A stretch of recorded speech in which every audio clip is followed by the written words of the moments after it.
easy, I think, currently to be able to make easier choices, say fast food choices or you know, that type of thing. And it's obviously giving people the ability to make the right choices, but also the skills to be able to do it. So I think it's something that needs to be addressed and something that really needs to be pushed, and that's what we're doing as a charity. GB News, the People's Channel.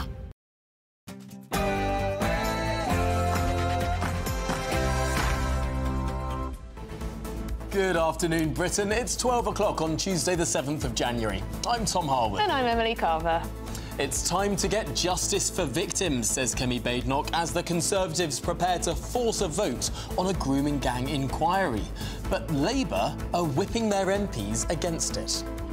Plus, in the next few minutes, we're going to bring you a shocking exclusive in which a victim of rape gangs in Oldham claims she was forced to take emergency contraception by a male police officer after she reported her abuse. Shocking. Well, large swathes of the UK have been brought to a standstill in other news, with more than 300 flood alerts in place across the UK. Flights paused, trains ground to a halt, and schools closed as a danger to life warning is issued. Our reporters are live on the ground. Well, sounds a bit much, doesn't it, really? And should smokers and obese people be sent to the back of the queue when it comes to NHS surgery? We're going to be hosting a rather fiery debate later in the show.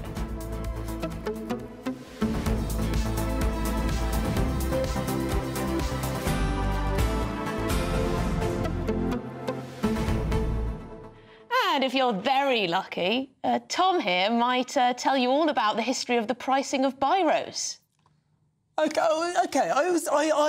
Full disclosure, before we came on air, was talking. I just delivered a little fun anecdote about biro pens. Could have been shorter, Tom. It could have been a shorter anecdote. In the 1940s, it was over 100 quid per pen. Amazing. As complained about by. Oh, I've completely forgotten now. It's gone. Anyway, yeah. I'll leave you alone. I'll stop being mean. I'll stop being mean. Because we're going to be talking about the grooming gangs today. We're going to be talking particularly about this amendment that will be brought forward on the Children's Wellbeing Bill tomorrow in Parliament. Now, if it's selected by the Speaker, this could be a huge moment in terms of which MP votes for or against this inquiry. Yeah, and quite extraordinarily, Labour have decided, it seems, to whip their MPs. So essentially force all of their Labour MPs to vote against this, even if they want to. And what does that really say? Surely they could have given them a free vote. They've already said they don't want a public inquiry. Why would you have it there in black and white? It's very interesting. I would wonder, will there be any MPs, any Labour MPs, if this amendment is selected, who break ranks with their leadership, who say, actually, no, this is too important, we need this inquiry. It'll be interesting to see not just who votes for that, i.e. breaking the Labour whip, but also who stays at home. Who doesn't vote? Who are the abstentions in this vote? That might tell us more. Well, we know that the Blue Labour group have said that they want a public inquiry, so they've broken away. And we also have heard from Nigel Farage and his party that they're going to pay for their own inquiry if one doesn't go ahead. So there you go. Lots of people with lots of different opinions on this one. gbnews.com/yoursay is the way to get in touch. But have Labour completely messed this up? It's your headlines with Katie.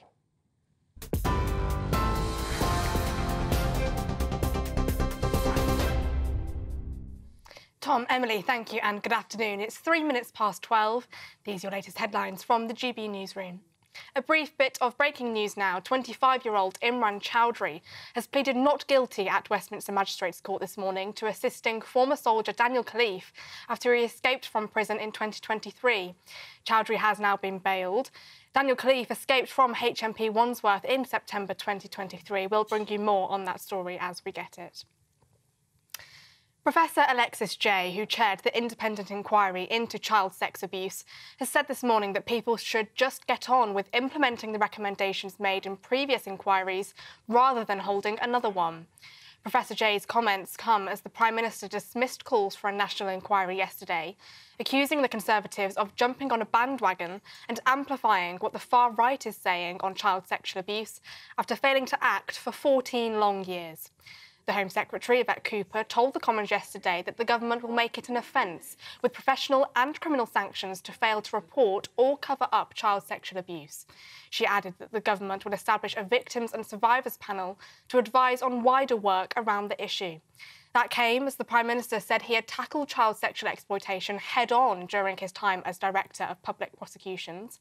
And a short while ago, Shadow Home Secretary Chris Philp said that the Labour Party's announcement that they will whip their MPs to vote against a national inquiry into the scandal is total moral cowardice. Shadow Justice Secretary Robert Jenrick MP called once again for that inquiry earlier on GB News. I have long advocated whole life sentences for these grooming gang perpetrators, and I've said that if they're foreign national offenders, get them out of our country, deport them, no ifs, no buts, so they never step foot on this soil of our country again. And the cowardly public officials who did turn a blind eye, they should be prosecuted as well. Not a single one has been prosecuted so far, and that is completely wrong. We need to take action, and we need now to have a full national public inquiry. Well, the Home Office spokesman issued the following statement. We are working at pace across government to drive forward real action to implement the recommendations of the independent inquiry into child sexual abuse. Severe snow and flooding is causing major disruption across the country today, with delays at airports, trains cancelled and roads closed. Flights at Liverpool John Lennon Airport should resume imminently after the runway was closed for snow clearing. Bristol Airport reopened earlier on after closures to runways overnight. Yesterday, a man's body was recovered from an area of flooding in North Yorkshire. Major incidents have also been declared in Leicestershire and Lincolnshire, and East Midlands Ambulance Service has declared a critical incident. A severe flood warning is in place near Barrow-upon-Soar, meaning there is danger to life and large-scale evacuation is required. River levels there are expected to remain high until tomorrow. The Environment Agency has 190 flood warnings, meaning flooding is expected, and 292 flood alerts, meaning flooding is possible, in place. And a short time ago, the Met Office issued new snow and ice warnings for Scotland and Northern Ireland that are now in place until midday tomorrow. Well, the bad weather isn't just here at home, as Storm Blair has killed 5 people in the US. More than 60 million Americans are facing weather warnings, and 7 states have declared emergencies, including Kansas and Missouri. Washington, D.C. is bracing itself for heavy snowfall. Forecasters believe the extreme weather is being caused by the polar vortex. Canadian Prime Minister Justin Trudeau announced his resignation yesterday after 9 years in power. The 53-year-old said at a press conference in Ottawa that he would stay on as both Prime Minister and leader of the Liberals until the party chooses a new chief. He also announced that Parliament would be prorogued until the 24th of March.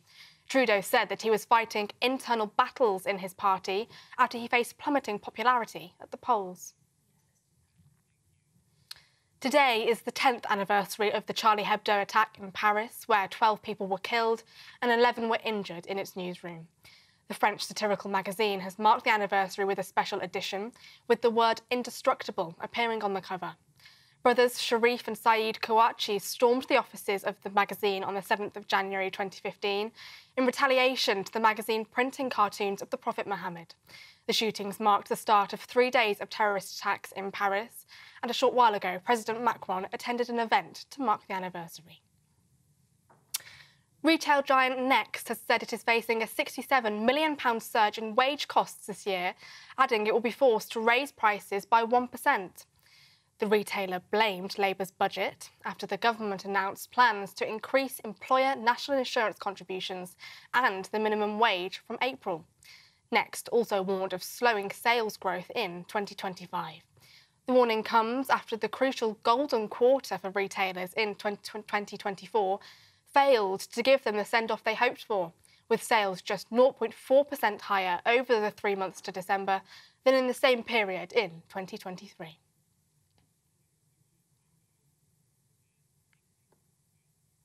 Those are the latest GB News headlines. Now let's go back to Tom and Emily.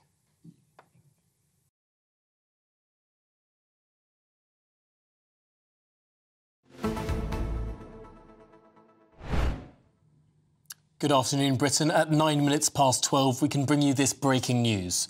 Jean-Marie Le Pen, the founder of the French far-right National Front Party, has died, aged 96. Yes, so he was the president of the National Front from 1972 to 2011.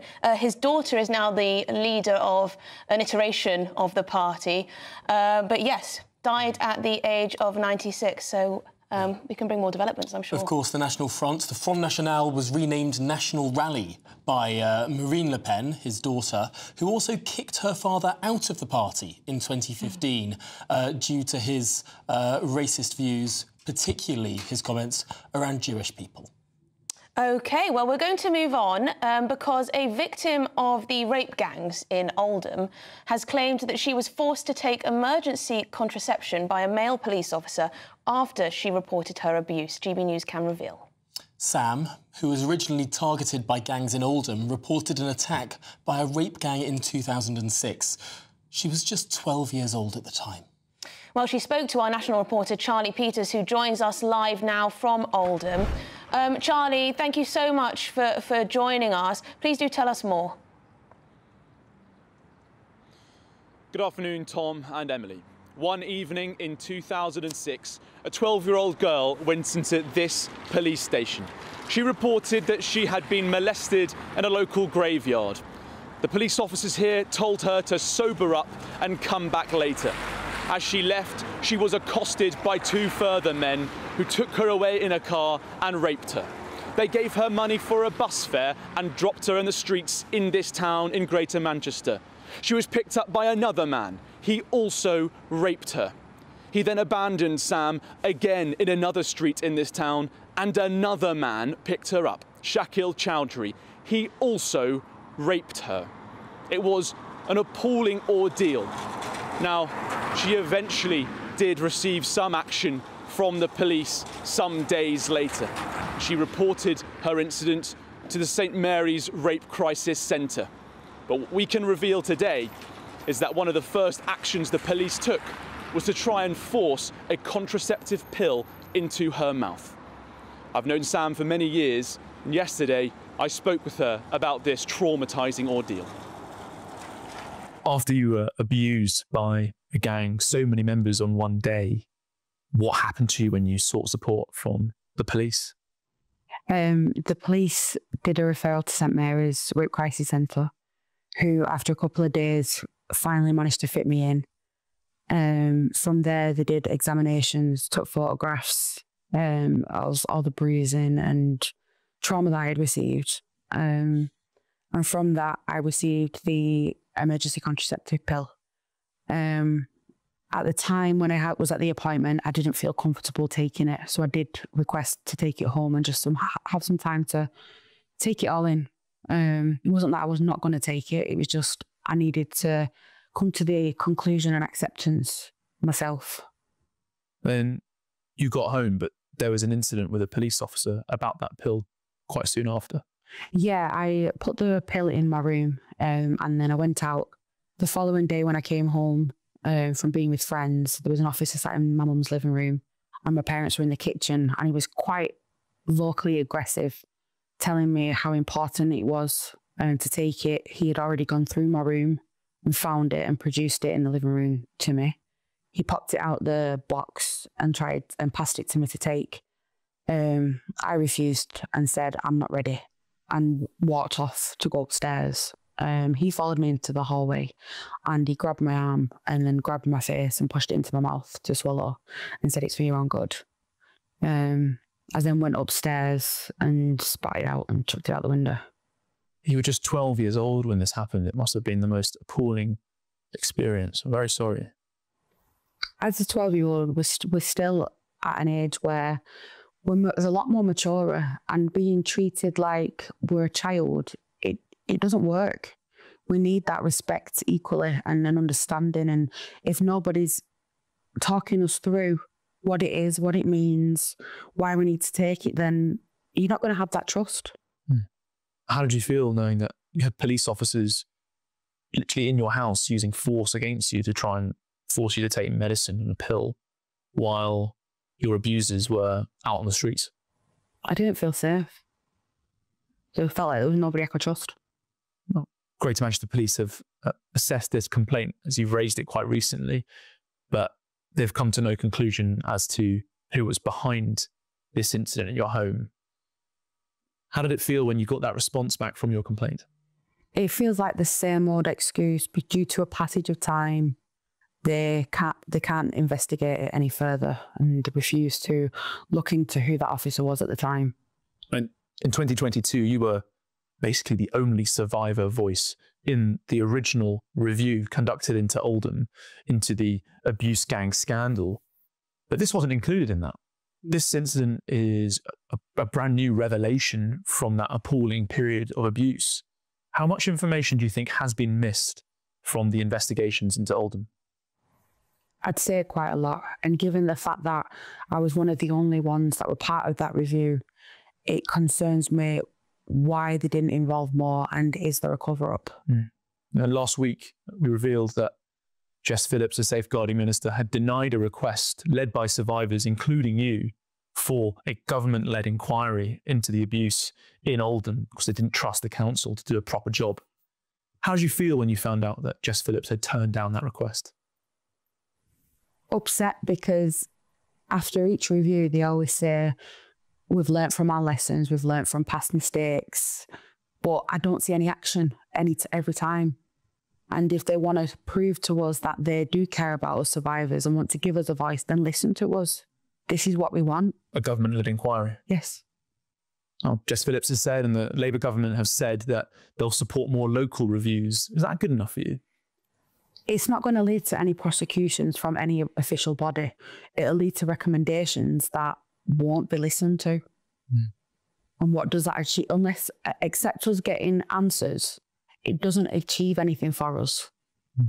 Now, obviously, the grooming gang scandal is back in the headlines now. There's been a surge in interest after Elon Musk and other influential figures started speaking about it again in the last week. Are you happy about that surge in interest? Yeah, because it should be a topic that should be spoken about openly. People shouldn't be afraid or disgusted that this does happen. And to stop it, we need to fight it now.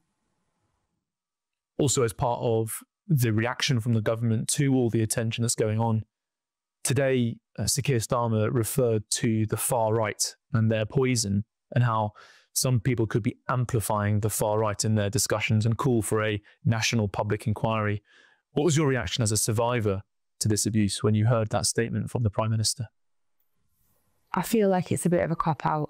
We're always going to get people that are going to turn it negative in one way or another, whether it's from far-right people or whoever, you know, but this isn't about a certain ethnicity or a certain kind of person. This is about abusers, rapists of any person, any nationality, any colour.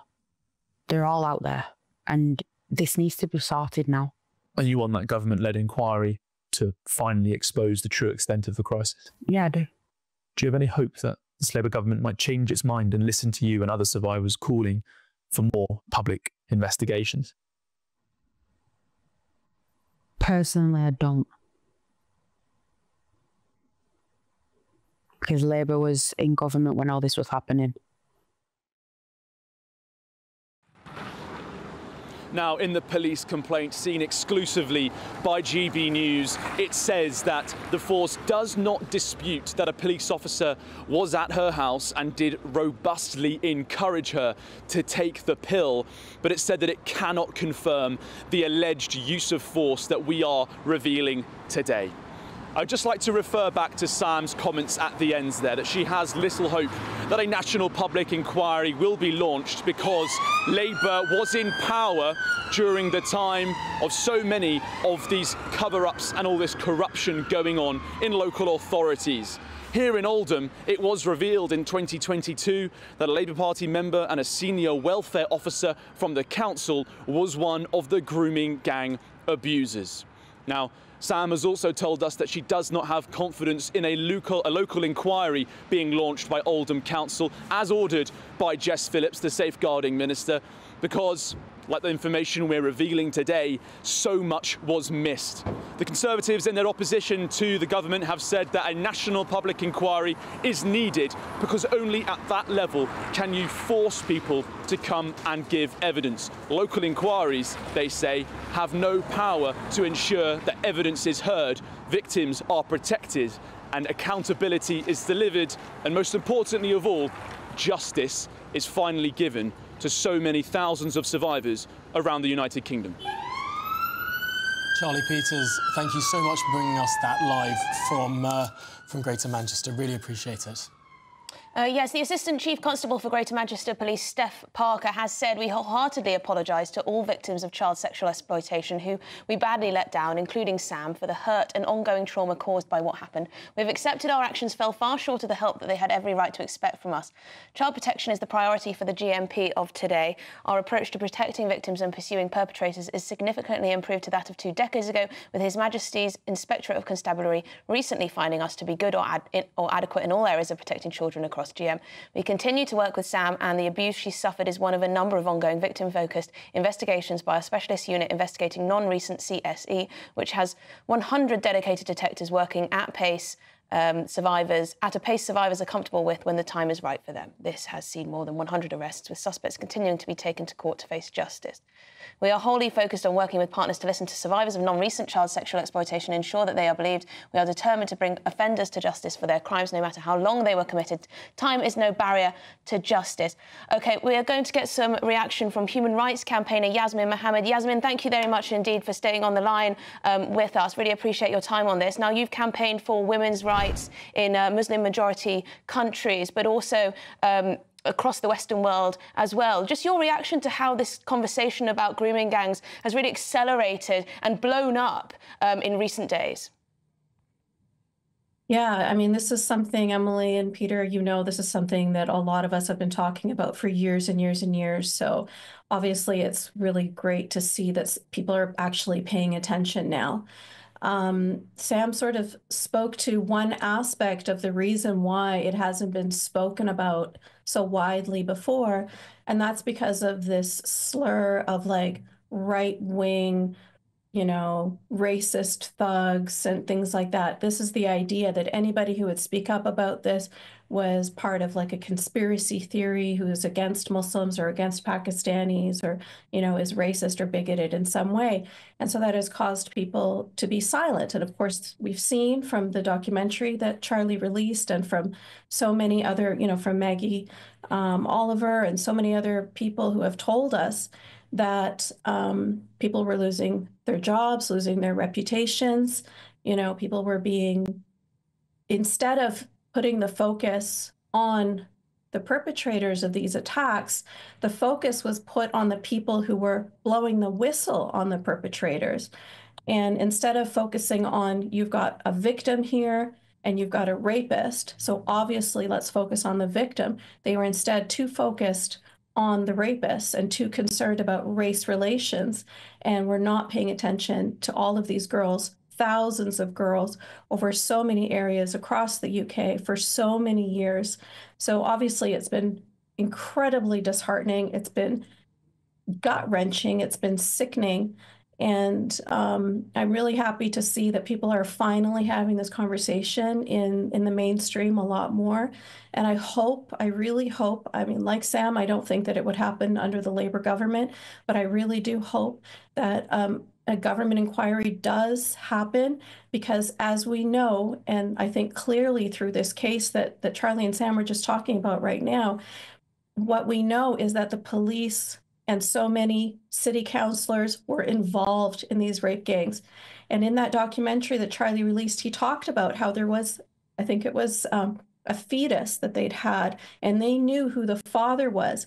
And that's part of the reason I believe that they wanted her to take this abortion pill so badly, was because they did not want any evidence to show who the rapist was, who was the person that raped this 12-year-old girl and got her pregnant. And so that's why it's really, really important that we cannot leave this at the local level. This has to be at a higher government level, at a federal level, because it is too entirely corrupt. Well, Yasmin Mohammed, thank you so much for your thoughts there. Of course, Greater Manchester Police maintain that the use of force alleged can't be confirmed. That's their view. Obviously, we've heard from that survivor who thinks very differently indeed. But Yasmin Mohammed, thank you so much indeed for joining us. Thank you very much indeed. Well, this is Good Afternoon Britain on GB News. We've got lots more coming up, including danger to life warnings remain in place as severe weather continues to cause havoc. We're going to be live up and down the country, and also we're going to have the very latest on the news that Jean-Marie Le Pen, the leader of the Front National in France, the National Front, has died at the age of 96. If you want your news to be straight talking, this is a nightmare for the Conservatives again. down to earth, It's not just Nottingham where this is happening, is it? and most importantly, honest, Hard-working, middle-class taxpayers, they'll get the book thrown at them. then catch me, Martin Daubney, Monday to Friday, 3 till 6 p.m. on GB News, Britain's news channel. Sunday with Michael Portillo from 11, only on GB News. With the dawn of the new year come new opportunities for the stage. Stefan Kyriazis joins us now to share how he started 2025. We've got Sigourney Weaver, Hollywood star, coming in as Prospero in The Tempest. It's an experience. Sigourney Weaver has got this kind of patrician presence. She's always on stage, sat watching or stalking the area, but she doesn't quite get the Shakespearean rhythms for me. We've got more trauma for you, and we've got a little clip to run first. Cat on a Hot Tin Roof.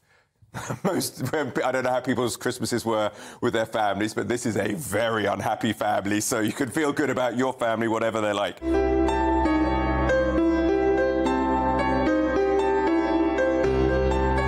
This is Tennessee Williams' deeply unhappy story of a family in sort of plantation south. The patriarch, Big Daddy, is dying, although he doesn't know it yet. Everyone is manoeuvring around him. Everyone is pretty unpleasant, pretty unhappy. It's all based on nobody really telling the truth.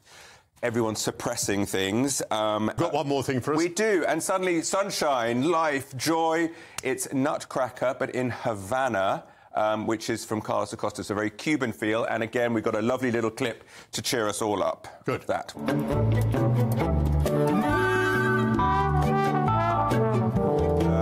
There was no Christmas when he was growing up. Castro had banned it all. So we've got this setting in Cuba, and instead of magicians, you've got the uncle coming back from Miami, loads of presents. It's just full of joy, and you've got a reworked music. I love the Tchaikovsky score to death, but this one has been added, so you've got kind of Caribbean flutes and lutes and guitars. Huge exuberance, colourful, bright. GB News, the People's Channel. Every Saturday, 10 till 12, we'll bring you all of the news that you need to know. We'll also remind you that there is so much to smile about. It's my favourite time of the week. I get to relax, enjoy some light-hearted stories, and let Ellie teach me about fashion too. That's Saturday Morning Live, every Saturday, 10 till 12. Only on GB News, Britain's news channel. We're proud to be GB News, the People's Channel, and as you know, we always love to hear your views. Now, there's a new way of getting in touch with us at gbnews.com/yoursay. By commenting, you can be part of a live conversation and join our GB News community. You can even talk to me, Bev Turner, or any of the members of the GB News family.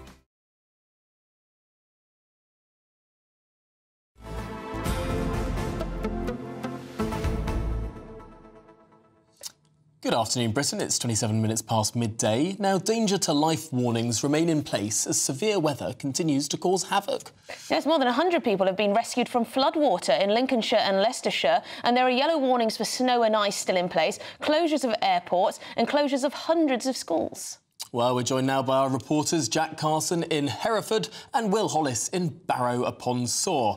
Will, let's start with you. What are things like where you are?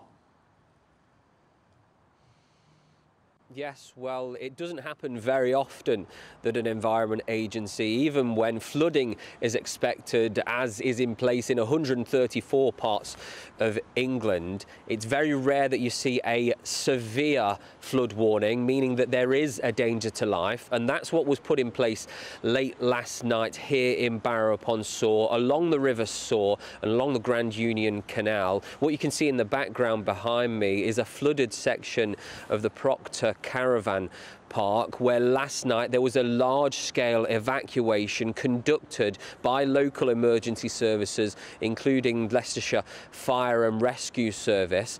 2 major incidents have been declared by local fire services in Lincolnshire and here in Leicestershire. Importantly as well, the East Midlands Ambulance Service, for the first time in its history, has declared a critical incident because of the pressure on ambulance services to do with winter, but also to do with the flooding that they're experiencing. And that means that they've asked partner agencies to help to mitigate the demands by releasing ambulances earlier and by offering their additional services as well. We've seen some of the rescues happening this morning, where there is a large amount of water still travelling down the River Soar. Leicestershire Fire and Rescue Service is urging people not to travel on flooded routes, but most importantly, they say, never to get into flooded waters. And if there is an issue, to contact emergency services on 999. There are people down here who have been looking at the water. They say that this hasn't happened for 20 years, and I've been speaking to them this morning. Everybody's kind of isolated in the village now. It's not easy to get out. It's not easy for people to get to work. What's it like here in Barrow-upon-Soar?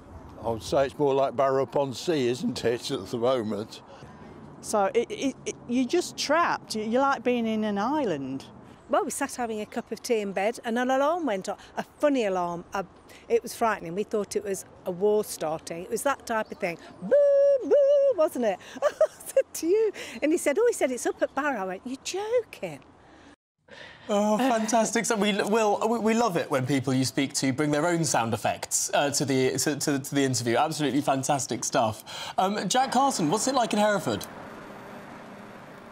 Well, we've got a lot of localised flooding here, particularly in Herefordshire and parts of Warwickshire, still right across the West Midlands. We've just come out, just a couple of hours ago, out of the yellow weather warning that the Met Office had put in place yet again for snow and ice. We'd had an amber warning for much of the West Midlands over the weekend when snow fell, and now a couple of days later that snow starts to melt. That's why we're having such bursts of flooding in parts of this region. You can see behind me, that this junction that's just been completely flooded just from a brook. That brook has come from the River Wye, which they say is at the 4.9 metres height that it needs essentially to start flooding, and the sheer volume of water because of the water that's running off further upstream into the river. When you look at the rivers in this region, the speed of the river, you can see how much water and what volume of water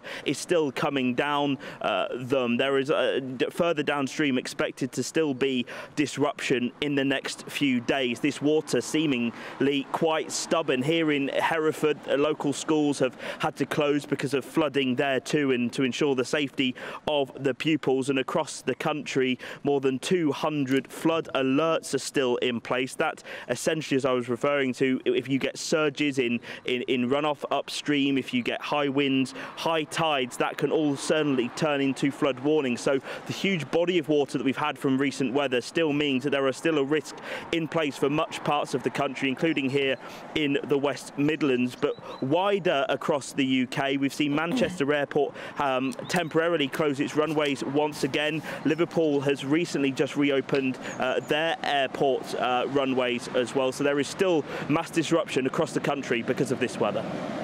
Yeah, and your post-Christmas bin collections might have been cancelled too, I was reading, depending on where you are in the country. Thank you so much, Jack Carson and Will Hollis, for being there out and about to report on all this. So you've got the airports closed for a while. You've got so many schools, particularly in West Yorkshire, just closing up shop. Is that good enough? Yeah, you'd think that they'd have some contingency plans in place. But this is Good Afternoon Britain on GB News, and there's plenty more coming on today's show. Indeed, we're going to be joined by our political editor straight from Downing Street after a briefing with the Prime Minister's official spokesman. What does he have to say?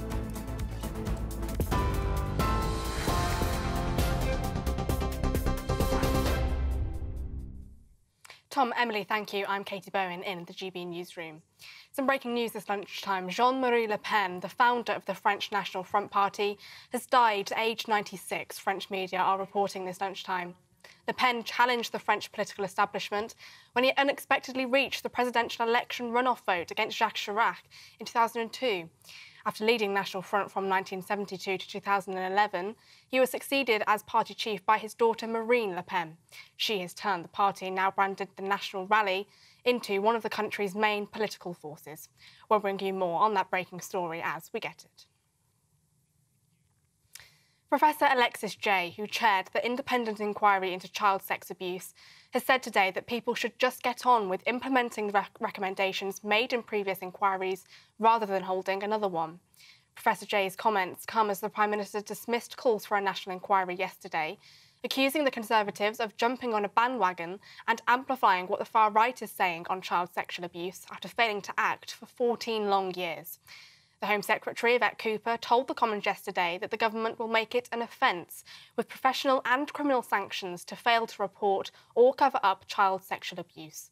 She added that the government will establish a victims and survivors panel to advise on wider work around the issue. That came as the Prime Minister said he had tackled child sexual exploitation head-on during his time as Director of Public Prosecutions. And earlier today, Shadow Home Secretary Chris Philp said that the Labour Party's announcement that they will whip their MPs to vote against a national inquiry into the scandal is total moral cowardice.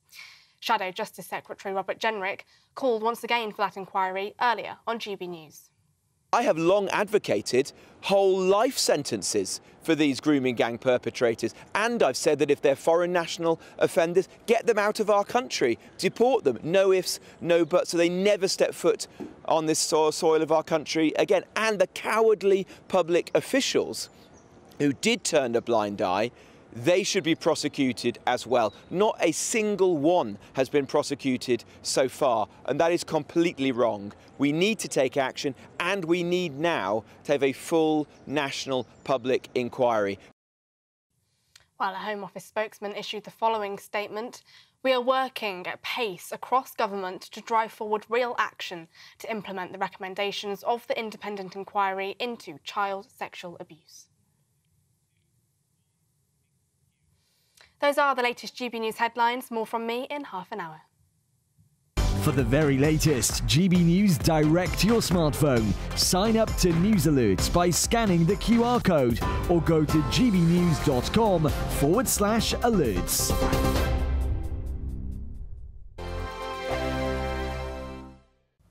Yes, it's time for your latest weather update from the Met Office here on GB News. It's staying cold.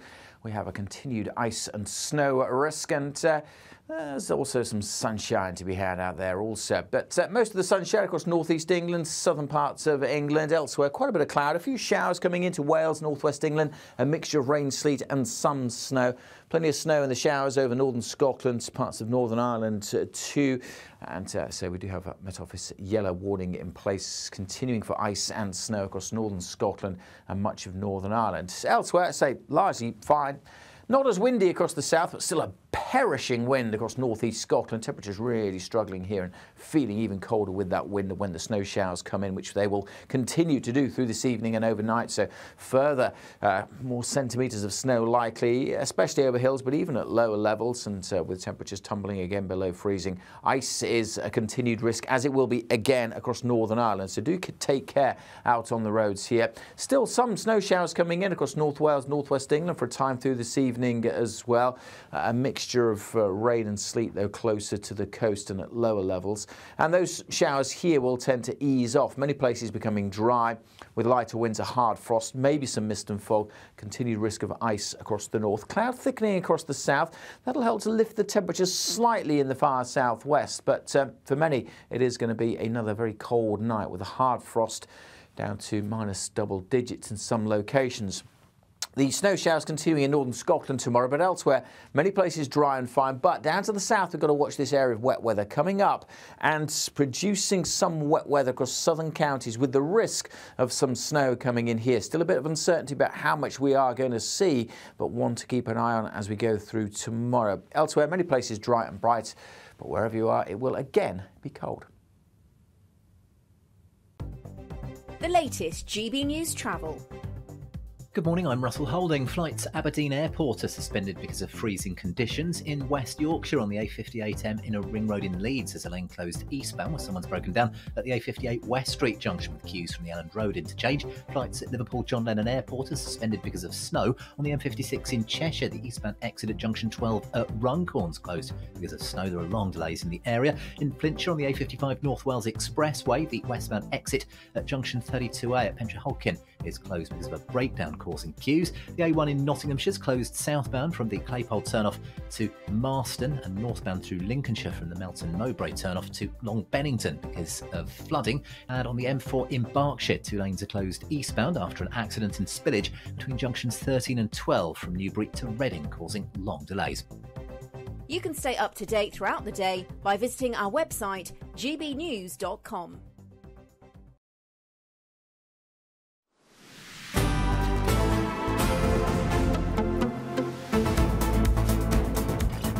OK, welcome back. It's 12:39 and the row continues over whether there will or will not be a national inquiry into the grooming gang scandal. We're going to now speak to Christopher Hope, who's outside Downing Street. He's been speaking to the Prime Minister's spokesperson. Christopher, tell us what's the latest. Hi Tom, hi Emily. That's right, here in Downing Street we've heard from the PM's official spokesman. There's been a cabinet meeting this morning. They talked about housing, the economy, upcoming work in Parliament, but the issue of the grooming gangs dominating national conversation, certainly on GB News and elsewhere, was not raised, but they are being very firm on the issue of a national inquiry.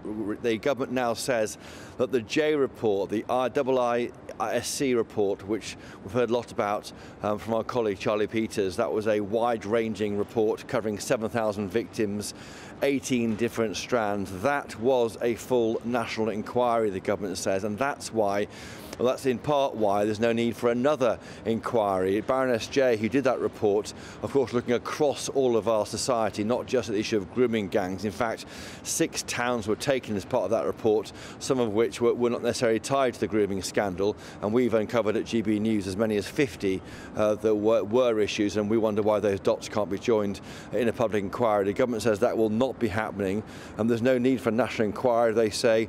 We don't need more research, they say. There's a vote tomorrow in the House of Commons. There could be one. The Tories have tabled a motion to amend the Children's Wellbeing Bill. It's a reasoned amendment, so what would happen is, if it was voted in favour by the Tories, they must therefore vote the whole bill down because it's a reasoned amendment, and that's why the government is whipping ministers to vote in favour of the bill and against that amendment. It means the government will not be whipping in favour of a national inquiry. The Tories will be hoping, I think, that they can get a list of MPs in Labour side who don't want to vote for an investigation, a full investigation into the grooming gangs, and they will then use that, I imagine, in future elections to say, well, we stood up against these gangs and the government didn't. The government would say, of course, that the J report was enough, and there's been enough talking about inquiries so far. So the debate now is whether there should be a big public inquiry. The government says no. The Tories, Reform UK and others say there should be. Fascinating piece of parliamentary jiggery-pokery, I suppose, because to one extent, this is a clear indication that the Conservative Party want an inquiry. But this wouldn't actually deliver an inquiry. It would express Parliament's wish that there were an inquiry. But, I mean, it's one line attached to the top of a bill. It wouldn't set anything up at all in and of itself. No, and it's very important to make that very clear to our viewers and listeners. This will have no bearing on establishing an inquiry. It would make it politically difficult for Labour MPs to vote against a national inquiry into the grooming gang scandal, and that's I think why some people find it all a bit unedifying to have these two political parties battling over who's responsible, who should do something, and then nothing will happen. For 14 years the Tory government did nothing about this properly. The J inquiry reported back with 20 recommendations back in 2022 and nothing has happened. As of today the government is implementing, or said it will implement 4 of those. 16 are not being implemented. The government just now, when I asked, will not give a deadline on when those J recommendations will be implemented. We know some from the Home Secretary yesterday, don't we, in the House of Commons, Tom and Emily, they're going to have mandatory reporting, new requirements on the police to ensure that they take action when they detect child abuse. It can't be covered up, and measures around that. So, yeah, big concerns here. The Nigel Farage, he's said he wants to do his own review into this child grooming gangs. Again, the government won't say if it'll cooperate with that. I think the answer almost certainly is no. But the feeling here is the government is turning its face fully against that. They are now getting behind the J report as a full inquiry. Even though, as we've been reporting regularly in the past week, only 6 towns have looked at that. There are as many as 50 where there's been court reports about child grooming gangs, according to our colleague Charlie Peters. So that gap in knowledge, that gap of addressing the issue is still there. I should just say before I go, Tom and Emily, on a completely different note, and nothing anywhere as serious as that, the number 9 media briefing room has been rebranded into a politically neutral grey. So in future we see more of the Prime Minister in that briefing room. Yeah, it was blue. It's cost £80,000, Tom and Emily, to restore it back to its original state of with more panelling and the blue panels, which we remember from watching Boris Johnson give his televised press conferences during the COVID pandemic. They've been turned grey or it's brown panelling, and that's cost £80,000. The government justifies that spending by saying they've taken £80 million out of the communications budget, so that is a small amount of money compared to that. £80,000. Well, that saves us all a freedom of information request, I suppose. And Christopher, just very quickly, also, the Shadow Justice Secretary, Robert Jenrick, he's been linking the grooming gang scandal to immigration policy, and some of his comments have been picked up, particularly when he suggested that the Conservatives could seek to limit immigration to the UK from what he has described as alien cultures. He also talked about medieval cultures and attitudes towards women and the like.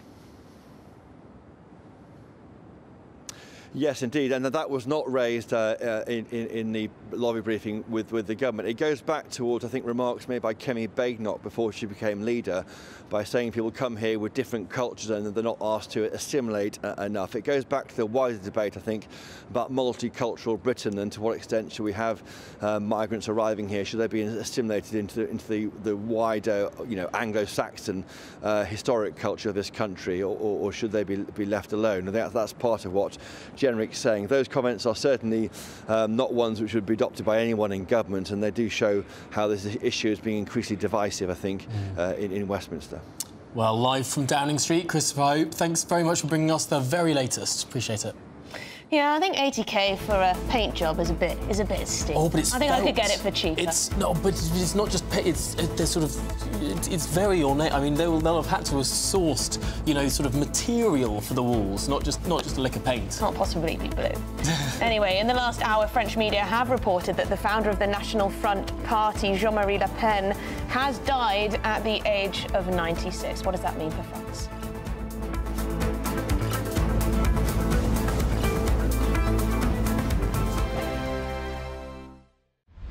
Britain's newsroom, weekday mornings from 9:30. Mr. Motivator, he joins us now. Mr. Motivator, a very happy new year to you. Thank you so much for joining us on the show. There you are, bright and early. So how are things? How can we all kick ourselves into shape? By the end of January, most people have thrown their New Year's resolution out the window. I think what's important is that we make a change for life, and we set ourselves small goals, and as we achieve those goals, then we reward ourselves. And in other words, you want to run 10K, you don't immediately get up and go run 10K, do you? You run between 2 lampposts and walk between 20. If you're not into running, don't choose running. If you're into dancing, that's great. If you're into any kind of movement, that is the way to keep yourself active, healthy, and also maintain your independence. So, Derek, is the point that you keep it manageable and small enough that it's achievable? Why don't we just find 4 exercises that you do for 1 minute each exercise, and you do that 4 times a day? achievable, isn't it? That's only 4 minutes of exercise. And I guarantee at the end of the day, you'd have done 12 minutes, which is like your daily dozen. So there's your goal. I wanted to do a daily dozen of exercise lasting a minute each, right? And the first thing you could be doing is getting up from your chair, right? The moment you stand up, you incorporate so many muscles in your legs, right, that you're going to feel good, yes? So, right, go on then. Get up off your chair, Adam. Show me how it's done. Easy, come on. Easy, yeah. Look at no that. hand. The next thing I want you to do is to reach up real high. And if you bring it down, up I'll and do down. that one. Yeah. For a minute, palms facing. Oh, for a minute? You're not flying a minute. That's better. There we go. GB News, the People's Channel. Hi there, I'm Michelle Dewberry and I'm going to take a second to tell you all about my show, Dubes & Co. We start off with the issues of the day. We then bring in both sides of the arguments. We get rid of the disrespect. And then you throw me into the mix. And trust me, I'll tell it exactly how it is. And then, of course, the magic ingredient, you at home. We mix it all together and what have we got, in my opinion, the best debate show in town. Monday to Friday, 6 till 7 on GB News, Britain's news channel. It's Patrick Christie's Tonight, and here we do things differently. It's explaining the absolute madness of this, doesn't it? It's explosive. I mean, this is very good. It's lively. 850. Your government sat there, Sean, and it did nothing. It's controversial. And the Middle East has been in turmoil since before I was born. It's everything you need to kickstart your evening. Everyone's had their Weetabix tonight. I love to see it. That's Patrick Christie's Tonight, weeknights from 9 p.m. Only on GB News, the People's Channel, Britain's news channel.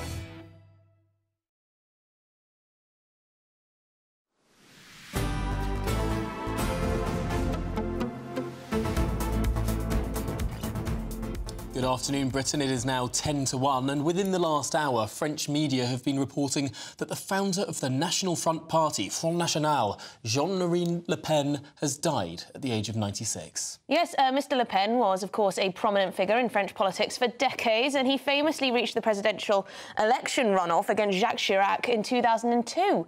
However, he did attract controversy for his comments on the Holocaust, race, and also on immigration. Yes, let's discuss this further with the journalist Alex Seal. Because, Alex, when Jean-Marie Le Pen got through to that final round, I don't think there's been a presidential candidate who's been defeated more soundly than he was. Yes, absolutely. Jacques Chirac, as you rightly said, he got 82% of the vote in 2002. I would say I would compare him to Donald Trump in a sort of way, because he focused on job security, immigration, really targeting French people's anger. And there was a lot of anger just before 2002. And his daughter, Marine Le Pen, took over, and then now it's Jordan Bardella. But as you said, Jean-Marie Le Pen was a Holocaust denier, and he was in court facing multiple convictions. And Alex, his daughter, Marine Le Pen, she's managed to change the party in the view of the French public, hasn't she? She's been more successful electorally. Yes, absolutely. And she was in the second round of the presidential elections in 2022. And because lots of people are saying maybe Marine Le Pen could be the next president, because she's really softening the party, trying to understand people's anger. There are lots of people who are jobless in France and who can't really pay their electricity bills. So Marine Le Pen is in Mayotte at the moment, and she is trying to understand what people have gone through in the French island of Mayotte. And tense times at times between Jean-Marie and Marine, given that this man was kicked out of the party he founded within the last decade. Yes, because I think Marine Le Pen wanted to really soften the party, and they weren't talking to each other for quite a while. And Jean-Marie Le Pen was in a resting home in the last few weeks, and so this is really big news in France, and also for Europe too. But I think in the next presidential elections, we'll either see Jordan Bardella or Marine Le Pen in the second round, or maybe the French president. And how do you imagine that his death will be marked in France? I think there'll be perhaps a private funeral with members of his with friends and family, and also in the Le Pen family there is Marion Maréchal Le Pen, Marine Le Pen's cousin, who joined Éric Zemmour's party. So I suppose she'll be invited to the funeral, and we'll have to see what happens. But it's really a shock in France today. Yes, it'll be absolutely fascinating to see which members of the Le Pen family actually turn up to this funeral, which are choosing family and which are choosing sort of political image as their primary goal. Alex Seal, thanks so much for joining us and talking through the thoughts there from France. OK, well, this is Good Afternoon Britain on GB News. We've got lots more coming up on today's show, including a debate. Should smokers and obese people be sent to the back of the queue for NHS surgery because presumably it's their fault? They need it or something. We've got that after your weather.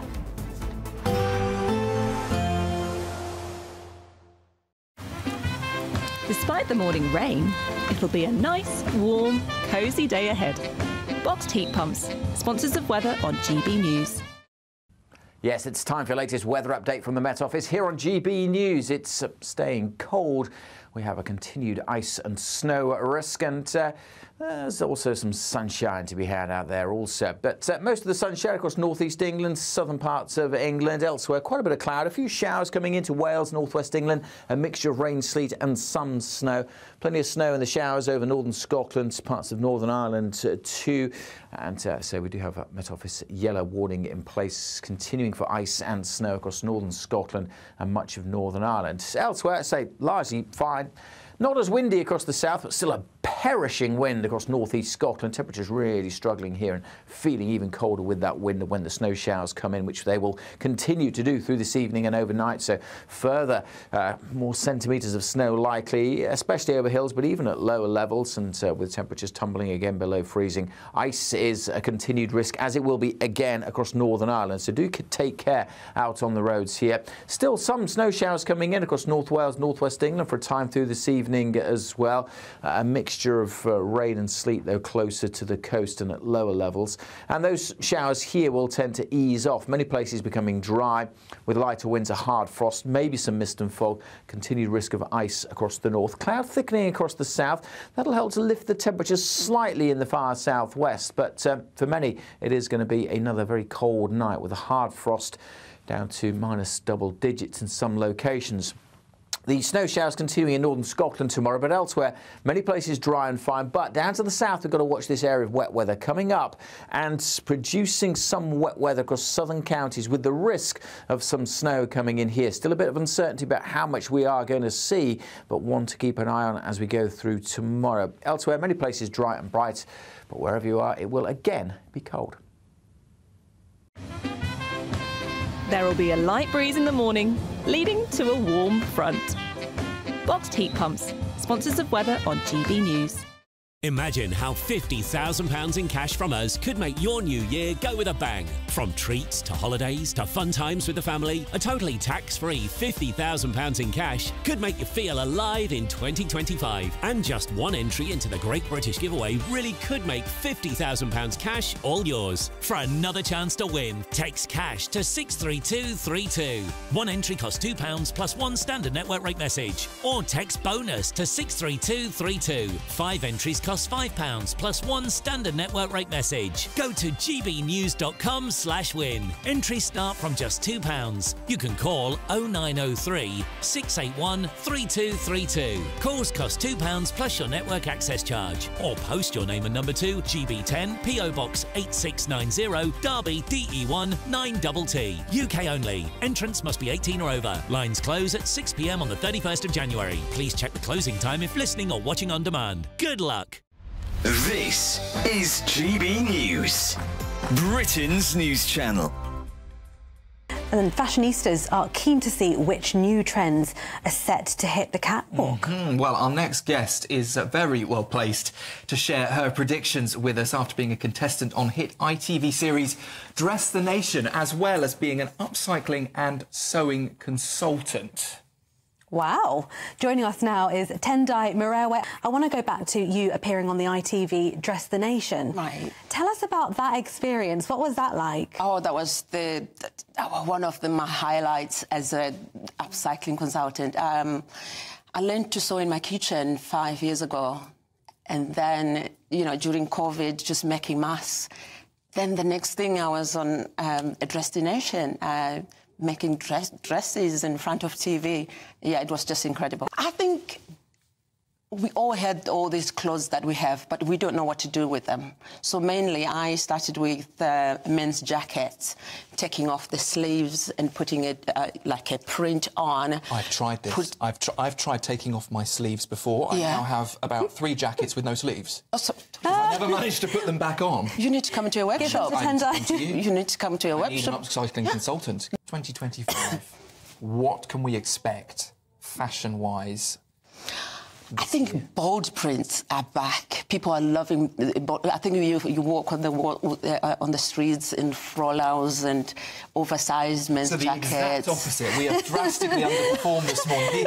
You're just saying not like us. We just woke up this morning and thought it's winter, it's cold, it's grey. Grey, miserable. Is that not the way to go? No, it is. It's still, I think because fashion is expressive. It's whatever you want to express yourself. You know? GB News, the People's Channel.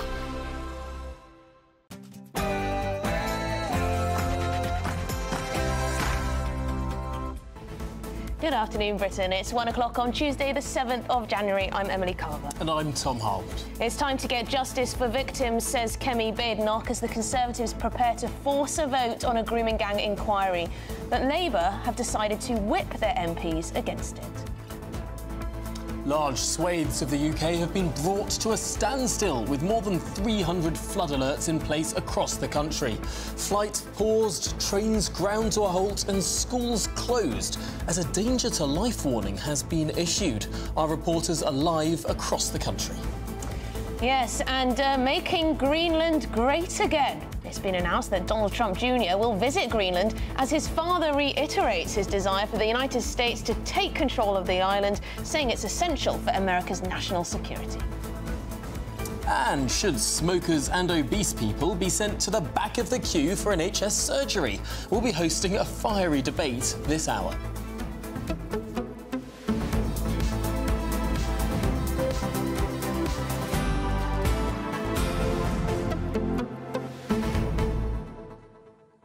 A strange one, this. Donald Trump tweeted many years ago that he would like to buy Greenland, and now he seems to be almost doubling down on that issue. He issued a social media post on Truth Social, his network, saying that Greenland is MAGA, and now he's sending his son to sort of scope the place out. Well, and what do Greenland have to say about it? Well, there are only 50,000 of them, but it is one of the largest islands in the world. They issued a response?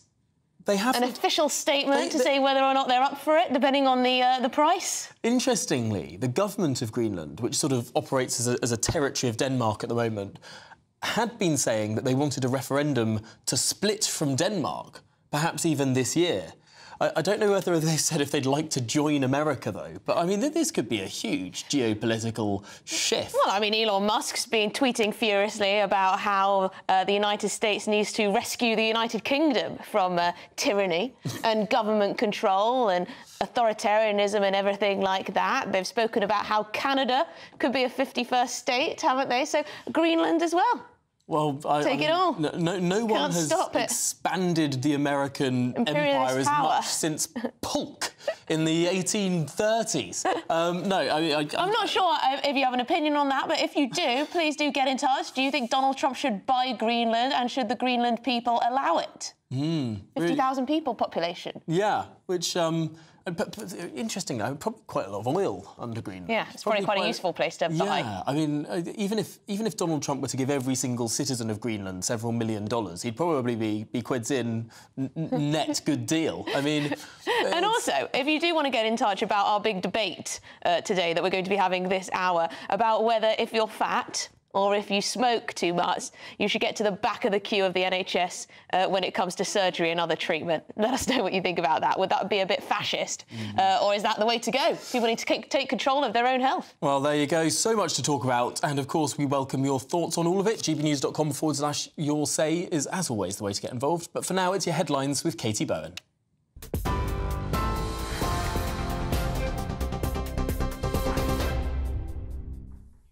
Tom, Emily, thank you and good afternoon. It's 3 minutes past 1. These are your latest headlines from the GB Newsroom. As you've been hearing some breaking news this lunchtime, Jean-Marie Le Pen, the founder of the French National Front Party, has died, aged 96. Le Pen challenged the French political establishment when he unexpectedly reached the presidential election runoff vote against Jacques Chirac in 2002. After leading National Front from 1972 to 2011, he was succeeded as party chief by his daughter, Marine Le Pen. She has turned the party, now branded the National Rally, into one of the country's main political forces. We'll bring you more on that breaking story as we get it. Professor Alexis Jay, who chaired the independent inquiry into child sex abuse, has said today that people should just get on with implementing the recommendations made in previous inquiries rather than holding another one. Professor Jay's comments come as the Prime Minister dismissed calls for a national inquiry yesterday, accusing the Conservatives of jumping on a bandwagon and amplifying what the far right is saying on child sexual abuse after failing to act for 14 long years. The Home Secretary, Yvette Cooper, told the Commons yesterday that the government will make it an offence with professional and criminal sanctions to fail to report or cover up child sexual abuse. She added that the government would establish a victims and survivors panel to advise on wider work around the issue. That came as the Prime Minister said he had tackled child sexual exploitation head-on during his time as Director of Public Prosecutions. And earlier today, Shadow Home Secretary Chris Philp said that the Labour Party's announcement that they will whip their MPs to vote against a national inquiry into the scandal is total moral cowardice. Shadow Justice Secretary Robert Jenrick called once again for that inquiry earlier on GB News. I have long advocated whole life sentences for these grooming gang perpetrators, and I've said that if they're foreign national offenders, get them out of our country, deport them, no ifs, no buts, so they never step foot on this soil of our country again. And the cowardly public officials who did turn a blind eye, they should be prosecuted as well. Not a single one has been prosecuted so far, and that is completely wrong. We need to take action, and we need now to have a full national public inquiry. Well, a Home Office spokesman issued the following statement. We are working at pace across government to drive forward real action to implement the recommendations of the independent inquiry into child sexual abuse. Severe snow and flooding is causing major disruption across the country today, with delays at airports, trains cancelled and roads closed. Flights at Liverpool John Lennon Airport should resume imminently after the runway was closed for snow clearing. Bristol Airport reopened earlier on after closures to runways overnight. Yesterday, a man's body was recovered from an area of flooding in North Yorkshire. Major incidents have also been declared in Leicestershire and Lincolnshire, and East Midlands Ambulance Service has declared a critical incident. A severe flood warning is in place near Barrow-upon-Soar, meaning there is danger to life and large-scale evacuation is required. River levels there are expected to remain high until tomorrow. The Environment Agency has 190 flood warnings, meaning flooding is expected, and 292 flood alerts, meaning flooding is possible, in place. And a short time ago, the Met Office issued new snow and ice warnings for Scotland and Northern Ireland that are now in place until midday tomorrow. Well, the bad weather isn't just here at home, as Storm Blair has killed 5 people in the US. More than 60 million Americans are facing weather warnings, and 7 states have declared emergencies, including Kansas and Missouri. Washington, D.C. is bracing itself for heavy snowfall. Forecasters believe the extreme weather is being caused by the polar vortex. Today is the 10th anniversary of the Charlie Hebdo attack in Paris, where 12 people were killed and 11 were injured in its newsroom. The French satirical magazine has marked the anniversary with a special edition, with the word indestructible appearing on the cover. Brothers Sharif and Saeed Kouachi stormed the offices of the magazine on the 7th of January 2015 in retaliation to the magazine printing cartoons of the Prophet Muhammad. The shootings marked the start of 3 days of terrorist attacks in Paris. Earlier on, President Macron attended an event to mark the anniversary. 2 people smugglers have been sentenced to over 10 years in jail today after cramming 4 Indian migrants into a hidden van compartment disguised by a stack of dirty tyres. British nationals Shahbaz Khan and Chowdhury Rashid operated under an alias and hid the group of migrants behind a number of tyres in an attempt to smuggle them into the UK illegally. Border Force officers stopped the pair at New Haven ferry port. The group of migrants were discovered having no access to clean air. Minister for Border Security and Asylum, Dame Angela Eagle, said this case displays the lengths people smugglers will go to disguise their criminal activity. Those are the latest GB News headlines. Now let's go back to Tom and Emily.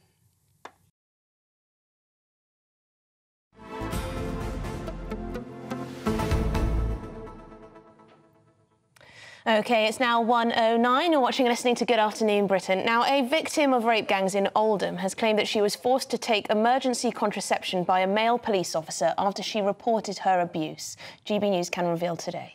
Yes, Sam, who was targeted by gangs in Oldham, reported an attack by a rape gang in 2006. She was just 12 years old at the time. And she spoke to our national reporter, Charlie Peters, who joins us now live from Oldham. I mean, Charlie, the detail of this story is just shocking on every level. Yes, Emily and Tom, it is one of the most appalling parts of this national scandal that I've had to reveal or engage with in my time covering this story. I've known Sam for many years, but what she's told GB News is pretty extraordinary. That's wrong, actually. It's not extraordinary. That's the worst thing. It's actually quite ordinary.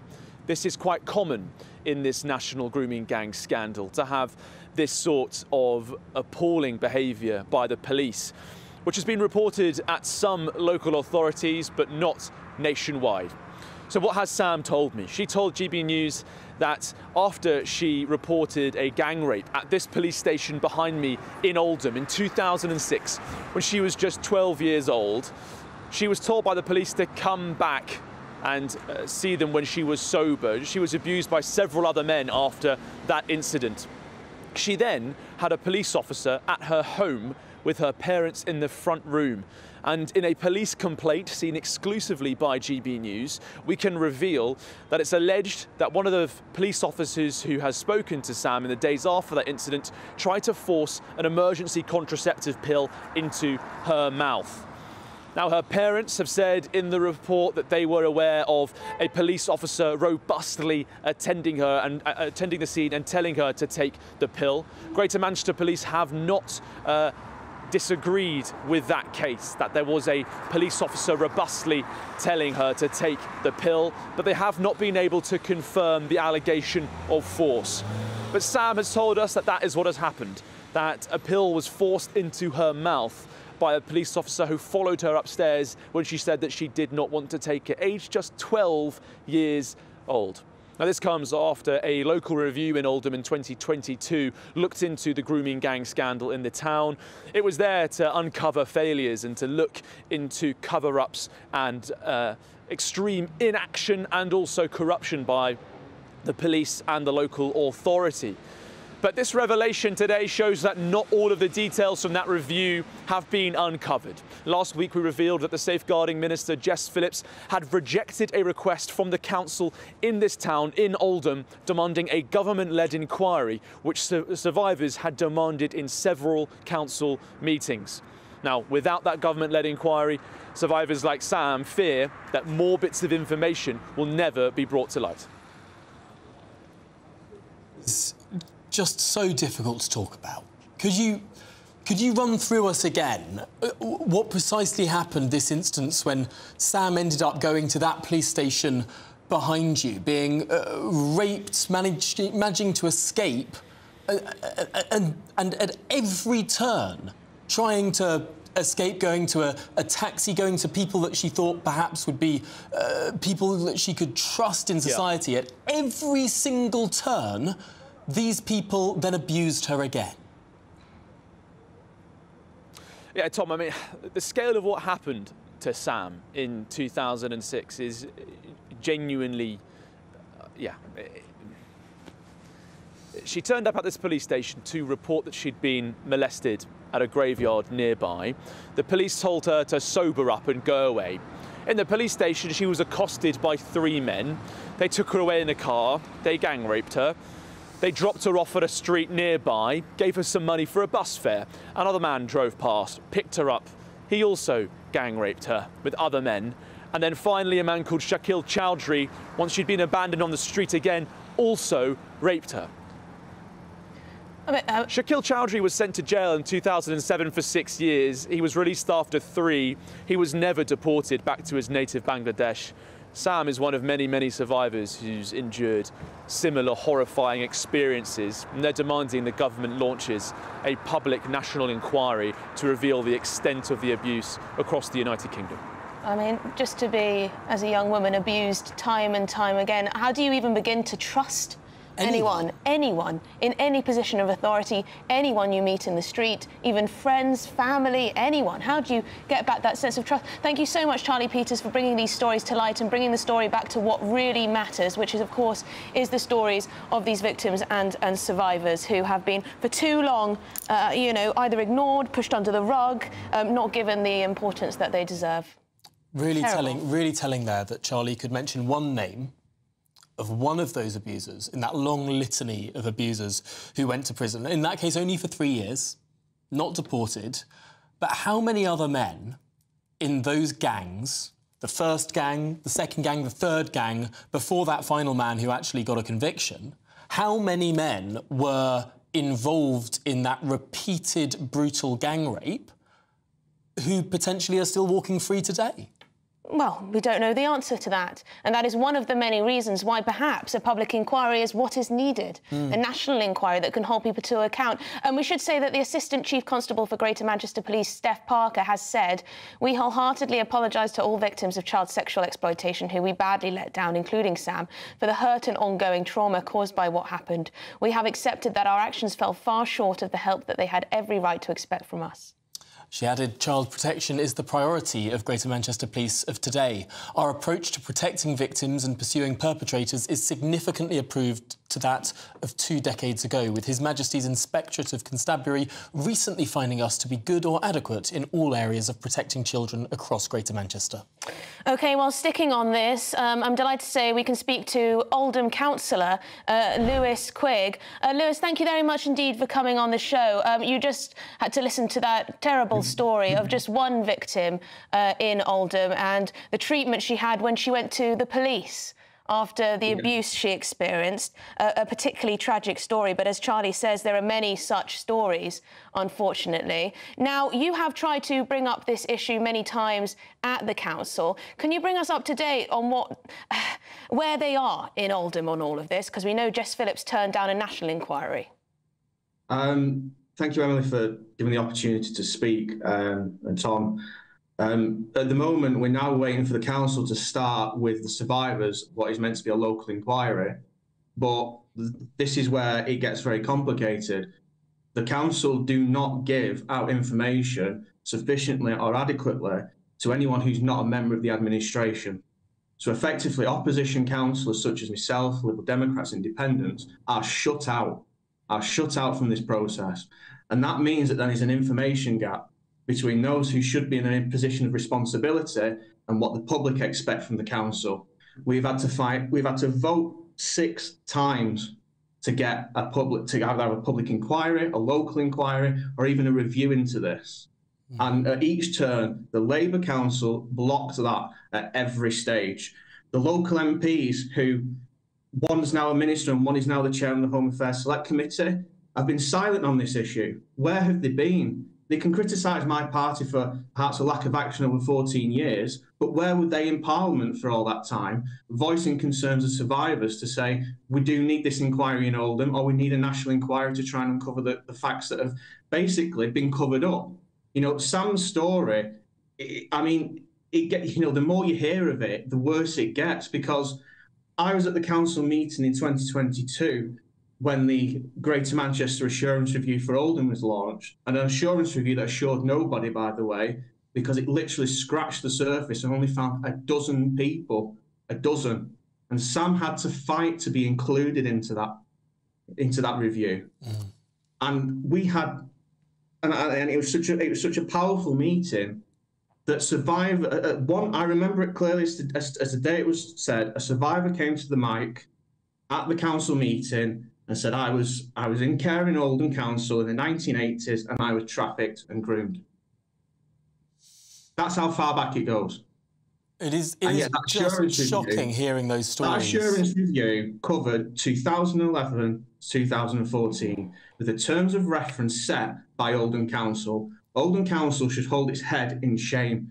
It is a council in chaos. It is a council in chaos. Sorry, Lewis, the review is only covering 3 years of the last 30 years. I mean, the Grooming Gangs Task Force established, 2 years ago, found they arrested 550 people in their first few months of operation. I mean, this is something that's still going on now.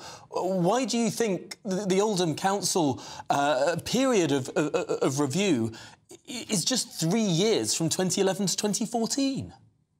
It's so narrow because essentially what happened is that allegations started to emerge online through campaigners such as Warren Bates, who was a former Oldham councillor, through Rajan Mir MBE, who was an online campaigner and still campaigns on this issue, who basically brought it to the public attention.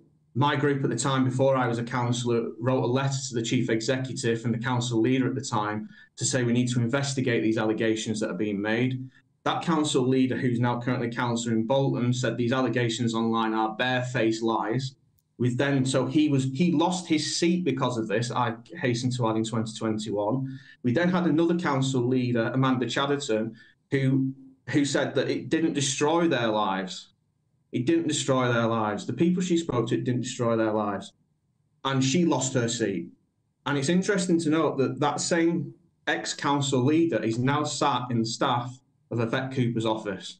You'd think she'd give some salient advice to say that if the people of Oldham are as angry as they are, where they have removed 3 council leaders, that the Labour Party, now they are in government, would do something about it, pull up the bootstraps and right a wrong that has clearly been done to white working class girls in this country. And Lewis, this isn't historic though, is it? Lewis, I've heard you say before that you believe this type of crime, grooming gangs, rape gangs, whatever you want to call it, is still going on in Oldham. Still happening. Yeah, I mean, the leader, the current leader of the council has said in the past it's still going on.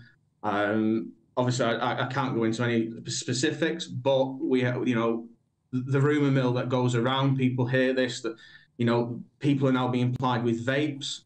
And it just doesn't seem to have ended, because the issue you have is that these people feel immune from what's going on because we haven't looked at the past. We haven't uncovered what's gone before. It's okay them saying, oh, we now got all these measures in place. That's all well and good. But all these measures that are in place now don't uncover the failings of the past. And there could be hundreds, if not thousands of children just in Oldham, Tameside and Rochdale who have yet to be uncovered for the crimes that have been committed against them. And the best we can get from the government is essentially, you do your own local inquiry. We're not having any more national inquiries. That's it. I'm sorry, but the lessons from Oldham are, you can keep rejecting us, you can keep rejecting the survivors, and you can keep voting it down. We had council meetings where Labour Party councillors sat there and voted against it, council meeting after council meeting, with the screams, literal screams of survivors shouting, why? And if the Labour Party nationally wish to continue down that road, then woe betide, because the tide of public opinion will turn against them faster than it ever did in Oldham. Lewis, it's such a powerful story you put forward there. Such a powerful moment when 3 council leaders, one by one, lose their seats over this issue. Something clearly is brewing there. But we should mention, of course, you mentioned one of those now works for the Home Secretary, of course, not here to defend themselves. They would say they're implementing the recommendations of the ICSA report announced in Parliament yesterday. But I think many people listening would also think that, hang on, an inquiry here, why is that not being pushed for? Lewis Quigg, thanks so much for joining us and talking through the extraordinary events that have taken place in Oldham. Yeah, I think it's so important to hear from people who are dealing with these issues on that local political level, where things are just so messy, where people try and cover their backs, when you don't always have access to the information that you need, where various inquiries are turned down and you can't prove why or why people aren't going ahead. It's hardly surprising that Sam, the victim who spoke to Charlie, said she thinks that there's not a national inquiry because, you know, Labour authorities, Labour politicians may, you know, find themselves being investigated or culpable for something. You just don't know. But also, you hear the Oldham inquiry is only a reference period of 3 years, 2011 to 2014. You hear all these politicians in Westminster say, well, there've been these inquiries, they've looked at this. Well, sorry, if they've only looked at 3 years, how can you say that? I don't know, it's just devastating, isn't it? This is Good Afternoon Britain on GB News. Lots more coming up. Yes, should smokers and obese people be sent to the back of the queue when it comes to NHS surgery? That's next.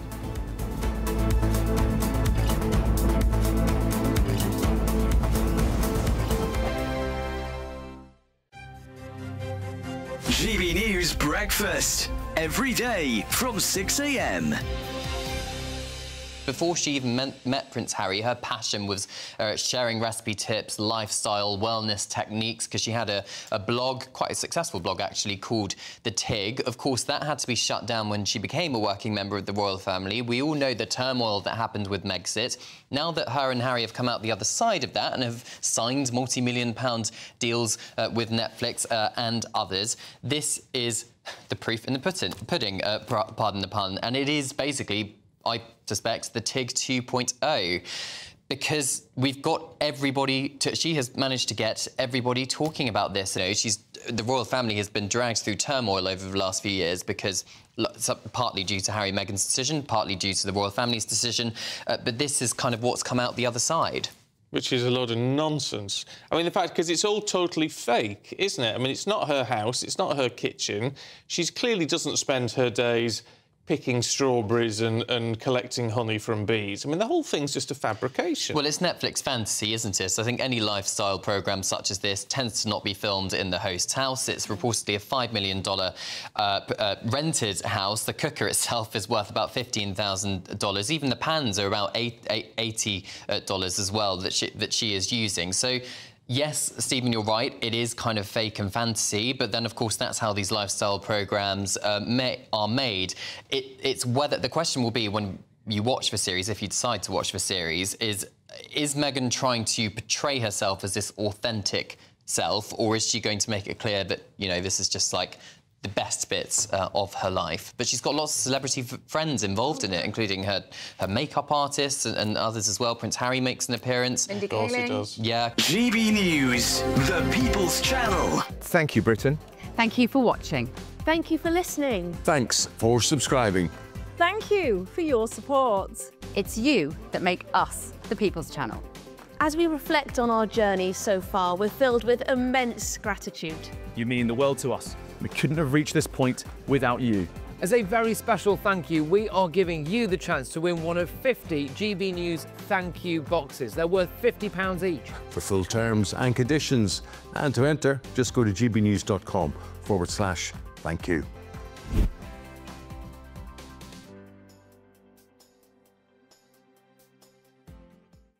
If you want your news to be straight talking... This is a nightmare for the Conservatives again. Down to earth. It's not just Nottingham where this is happening, is it? And most importantly, honest. Hard-working, middle-class taxpayers, they'll get the book thrown at them. Then catch me, Martin Daubney, Monday to Friday, 3 till 6 p.m. on GB News, Britain's news channel.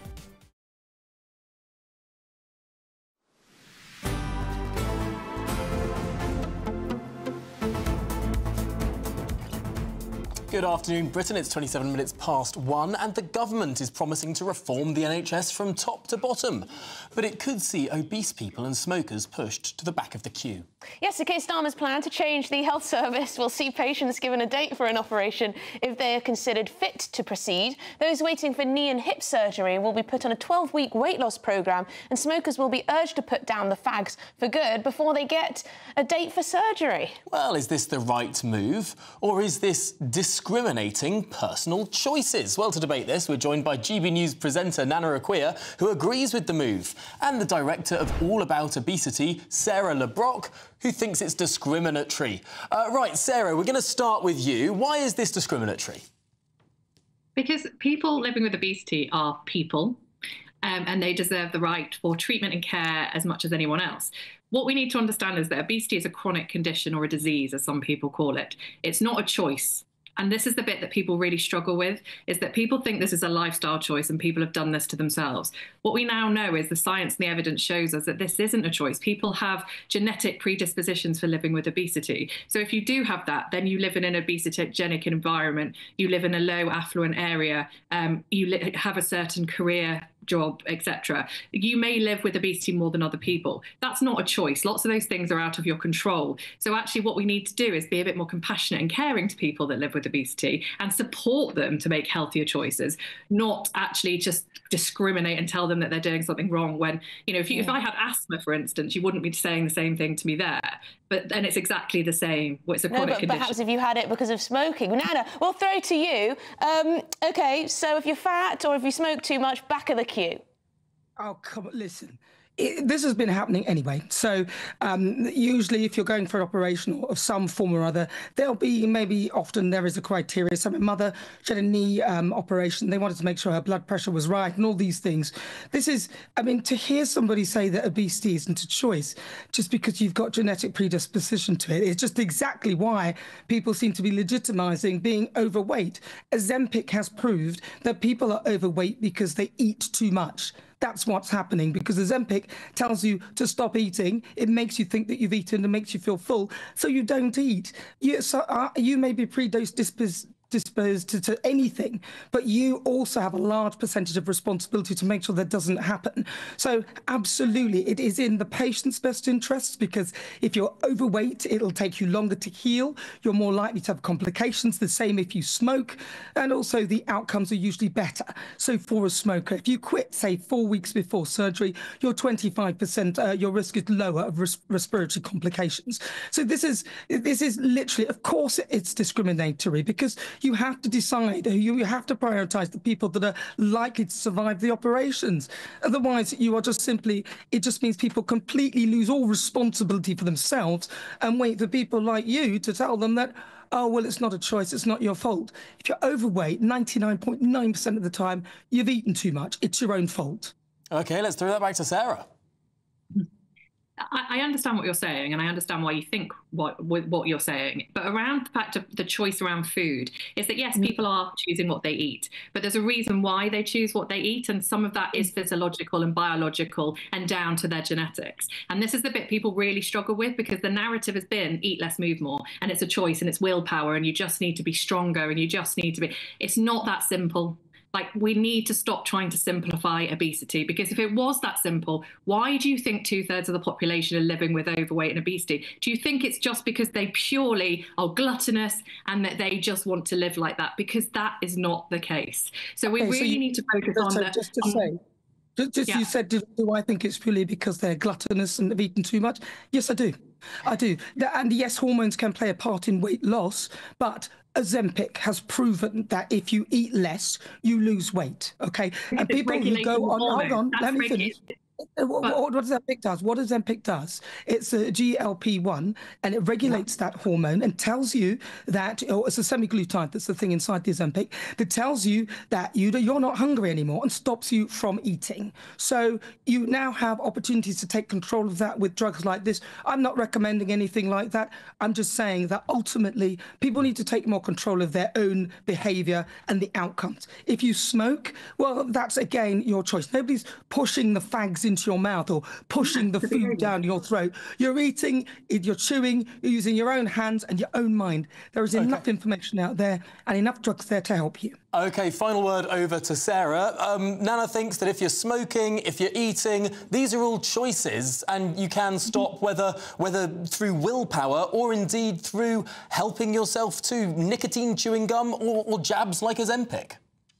Yeah, so my positive stance from this today is I'm not saying that we shouldn't make people go on a 12-week weight loss program to support them to be in a healthier position to have to have surgery. Absolutely agree with Nana on that. We need to get people in the healthier state to do that. What I really want is the government to actually start acting and supporting people living with obesity and giving them the care and support that they need. And if this is a way of doing that by making them have a 12-week program and to get access to the support and care they need to get healthier, I'm all for it. So I'm positive in that respect. What I'm not positive is the narrative around obesity, that we still keep putting that it's about willpower and we can do something about it. Because actually GLP-1 works on the brain and it also changes how you think and feel around food and cravings and things like that. So it's not as simple as it's just stop making you feel full. It's actually changing cravings and behaviours and the way you feel around food. So that's what it's doing as well by regulating the hormonal imbalance. So it's got multifactorial, really. OK, well, Nana Aquia, Sarah Le Brocq, thank you very much indeed for that debate. I think we covered off most of the important points there. I think it's interesting, that idea of whether you need tough love if you're overweight and you need to get down by 10% or something in order to have a surgery. But then imagine if you were obese and you knew you needed this life-changing surgery, and then you're told that not only is there a delay on your surgery, but you need to then lose so much weight in order to have that surgery. Meanwhile, your body is deteriorating and you're seeing other people go forward for that surgery and you're just saying, please, I just want to take the risk and have that surgery now, regardless of the added weight that I have on my body. Do you know what I mean? Can you imagine? Sorry, you're too fat to have the surgery today. I don't want to put it on. I don't want to put it on a doctor. If a doctor says your chance of not surviving this operation is 2-3 times what it would be if you were just a few pounds lighter, you'd forgive the doctor for saying, actually, no, I don't want to perform this operation when it could kill the patient. Yeah, I mean, it's true with heart surgeries, they're much more likely to be successful if you're leaner. Just because they're less risky. But there you go. Let us know what you make of it. gbnews.com/your say. Are we too judgmental about people who are obese or smoking? Or living with obesity? Should other people be sent to the back of the queue for living with obesity? I saw Nana's face when that was used. Yeah, well, priceless. Lots more to come on today's programme. The founder of the Front National, the National Front Party of France, Jean-Marie Le Pen, has died at the age of 96. We're live in Paris after your headlines.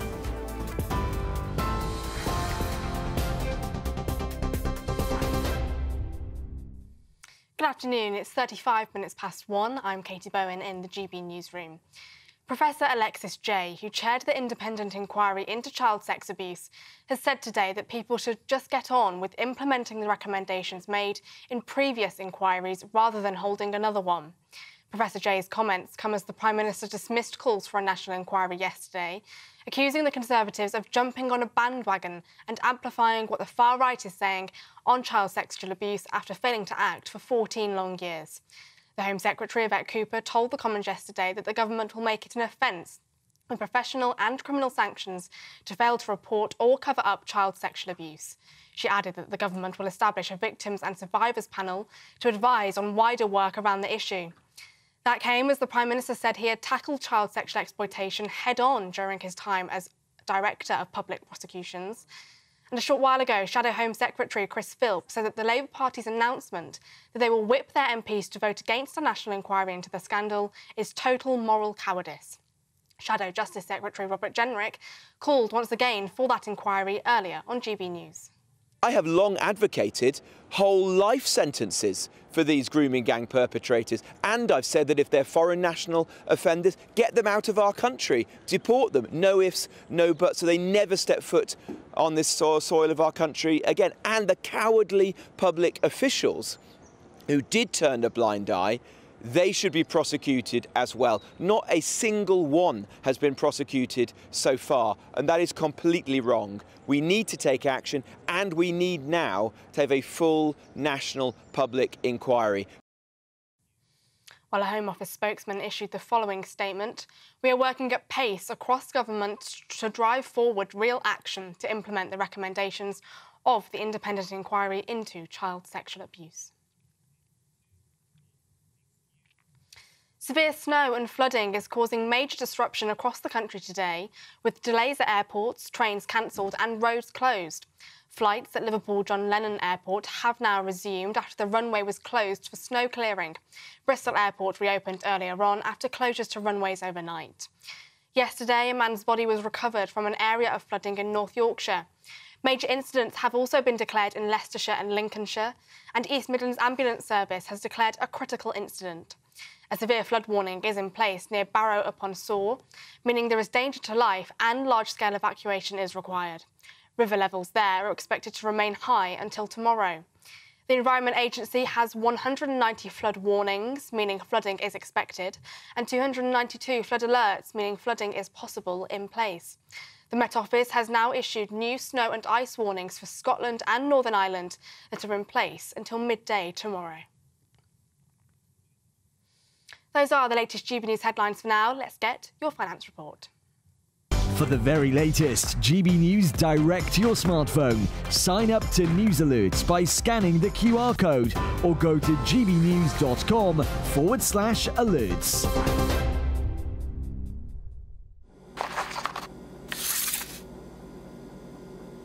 Crash Law 24 sponsors the GB News Finance Report. Here's a quick snapshot of today's markets. The pound will buy you $1.2536 and €1.2059 euros. The price of gold is £2,117.45 per ounce, and the FTSE 100's at 8,235 points. Crash Law 24 sponsors the GB News Finance Report. Yes, it's time for your latest weather update from the Met Office here on GB News. It's staying cold. We have a continued ice and snow risk, and there's also some sunshine to be had out there also. But most of the sunshine across northeast England, southern parts of England, elsewhere, quite a bit of cloud. A few showers coming into Wales, northwest England, a mixture of rain, sleet and some snow. Plenty of snow in the showers over northern Scotland, parts of Northern Ireland too. And so we do have a Met Office yellow warning in place, continuing for ice and snow across northern Scotland and much of Northern Ireland. Elsewhere, say largely fine. Not as windy across the south, but still a perishing wind across northeast Scotland. Temperatures really struggling here and feeling even colder with that wind when the snow showers come in, which they will continue to do through this evening and overnight. So further, more centimetres of snow likely, especially over hills, but even at lower levels, and with temperatures tumbling again below freezing. Ice is a continued risk, as it will be again across Northern Ireland. So do take care out on the roads here. Still some snow showers coming in across North Wales, northwest England for a time through this evening as well. A mixture of rain and sleet, though, closer to the coast and at lower levels. And those showers here will tend to ease off. Many places becoming dry with lighter winds, a hard frost, maybe some mist and fog, continued risk of ice across the north. Cloud thickening across the south. That'll help to lift the temperatures slightly in the far southwest. But for many, it is going to be another very cold night with a hard frost down to minus double digits in some locations. The snow showers continuing in northern Scotland tomorrow, but elsewhere, many places dry and fine. But down to the south, we've got to watch this area of wet weather coming up and producing some wet weather across southern counties with the risk of some snow coming in here. Still a bit of uncertainty about how much we are going to see, but one to keep an eye on as we go through tomorrow. Elsewhere, many places dry and bright, but wherever you are, it will again be cold. The latest GB News travel. Good morning, I'm Russell Holding. At Aberdeen International Airport, there's some disruption still after the airport was closed earlier because of the weather. On the M56 in Cheshire, the exit slip roads are closed each way at junction 12 at Runcorn because of snow. On the M6 in Staffordshire, two lanes are closed southbound after an accident between junctions 16 and 15 near Stoke-on-Trent, causing queues. The A1 through Nottinghamshire and Lincolnshire is closed each way again today because of flooding. Southbound's closed from the Claypole turn-off to the Marston turn-off. Northbound's closed from the Melton Mowbray turn-off up to Long Bennington. Trains have been stopped between Aston and Erdington after a vehicle hit a bridge. On the M25 from Kent into Essex, it's down to 2 out of 4 lanes anti-clockwise, with the right-hand Dartford tunnels closed because of a breakdown. There are queues from junction 1B at Dartford. Trains aren't running between Liscard and Loo because of flooding. You can stay up to date throughout the day by visiting our website, gbnews.com.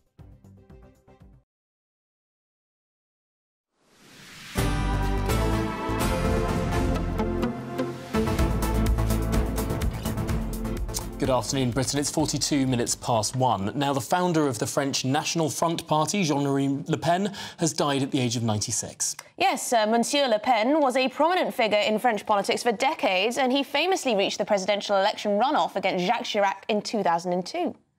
However, he, of course, attracted controversy for his comments on the Holocaust, denying it, race and, indeed, immigration.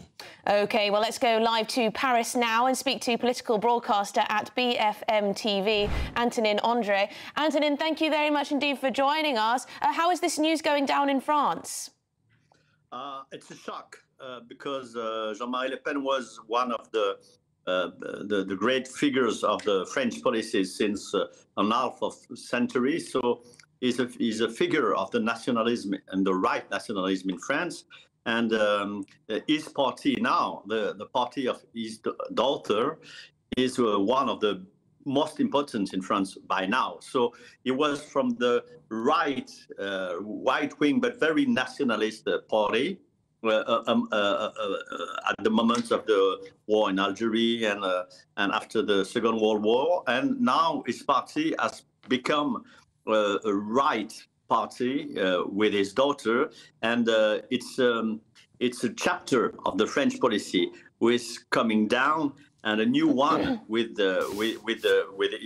his girl now. Mm. Of course, we're looking at pictures of the two of them together on our screens now, but they became estranged in more recent years, with Jean-Marie being kicked out of the the National Front Party he founded. Yes, there was a fight between the daughter and the father because Marine Le Pen wanted to make his party more central, more quiet, more acceptable for the whole society and the whole French policy. So she wanted to speak about economic status issues, to speak about the salaries of people, to speak about the security care and the health care in France. And she wanted to break with the declarations of her father, who were very provocative among the Jewish people and the Holocaust. So she wanted to break with him, and it was a fight. It was really a fight. She killed her father in French policy, and it was more quiet since several months as they were together again. But it was a very difficult moment for him when he had to left the policy, the French policy, because his girl wanted him to be at the retreat. Mm. OK, well, thank you very much indeed for your thoughts on all of this. Antonin André, political broadcaster at BFM TV, reporting from Paris there. Well, if you're in search for some winter sun, here's the forecast for some of those top European holiday destinations. You're looking happy. Well, the forecast looks good. So you've sorted the travel insurance then? All Clear Travel Insurance sponsors GB News Travel Destinations Forecast. If you're on the hunt for some winter sun, I'm afraid it's often going to be cloudy, also with some rain. Largely dry across central areas, but it is going to be windy at times. Some cloud and rain moving into parts of Madeira and Lisbon, though largely dry across Tenerife and largely dry across central areas of the Mediterranean too. But as we move further east, more cloud for parts of Italy and also Greece, and this could be thick enough to produce some rain at times. More in the way of sunshine towards the end of the week, and temperatures widely in the mid to high teens. All Clear Travel Insurance sponsors GB News Travel Destinations Forecast. Good afternoon, Britain. This is GB News, and of course lots more coming on today's show. Donald Trump Jr. is off to Greenland as his father, Donald Trump, reiterates his desire for the US to take control of the territory of Denmark. Goodness me, what's all this about? That next.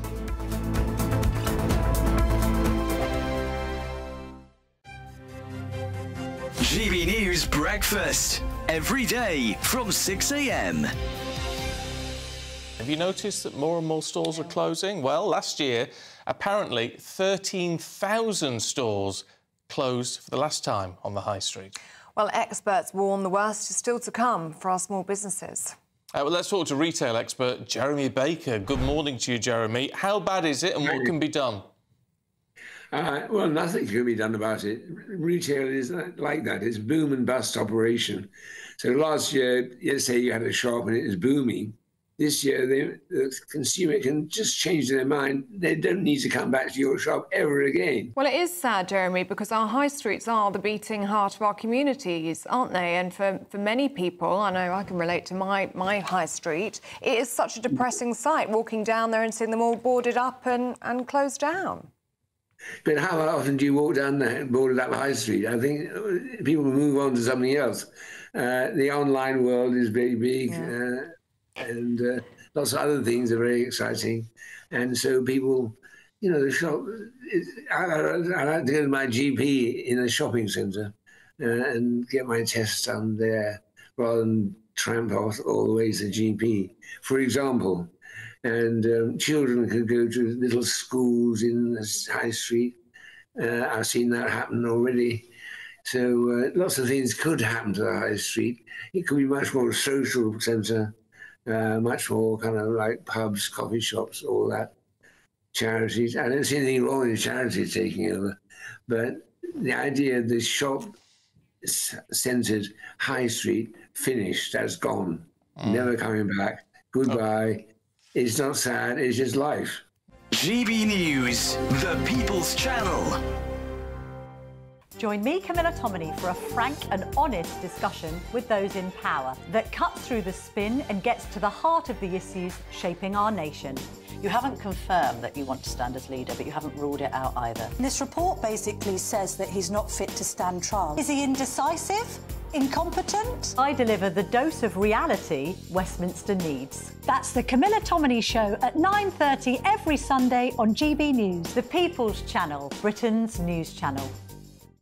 Hi there, I'm Michelle Dewberry and I'm going to take a second to tell you all about my show, Dubes & Co. We start off with the issues of the day. We then bring in both sides of the argument. We get rid of the disrespect. And then you throw me into the mix. And trust me, I'll tell it exactly how it is. And then, of course, the magic ingredient, you at home. We mix it all together and what have we got, in my opinion, the best debate show in town. Monday to Friday, 6 till 7 on GB News, Britain's news channel.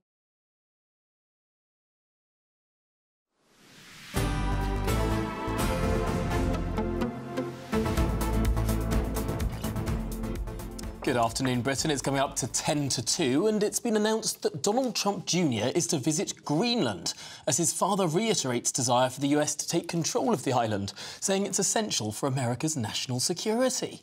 Yes, however, Greenland's leaders have poured some cold water on the idea of selling their homeland, with the island's Prime Minister saying emphatically last month, we are not for sale and we will not be for sale.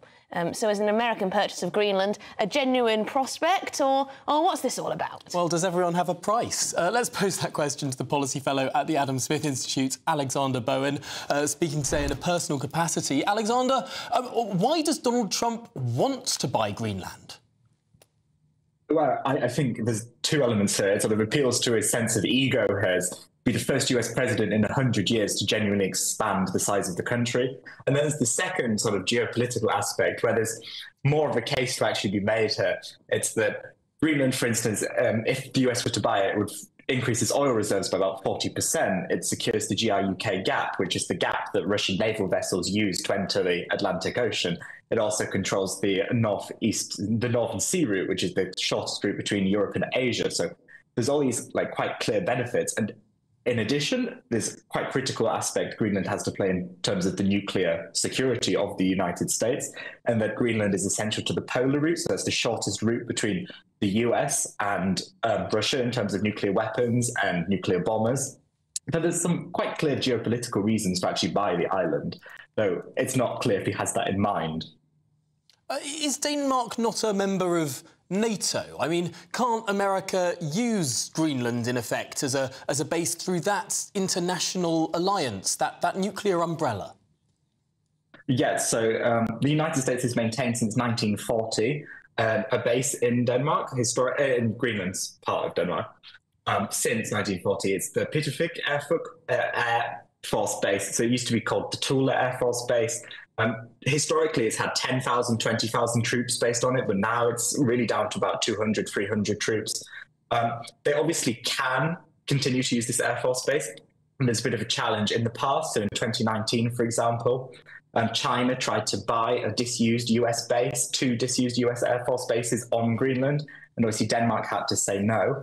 And what's happening now is there's going to be a referendum in all likelihood on Greenlandic independence sometime in April to coincide with their general election. And obviously, if they were to leave Denmark, they could then potentially leave NATO, which could open up a whole new can of worms for the United States. So the real risk here is that China could be wanting to buy Denmark, buy Greenland as well, or at least establish influence there. I mean, why is this such a strategically important part of the world? Well, there's just so many reasons. The resources under the island. If you think if it was a country on its own, it'd be about the 5th largest in terms of oil reserves.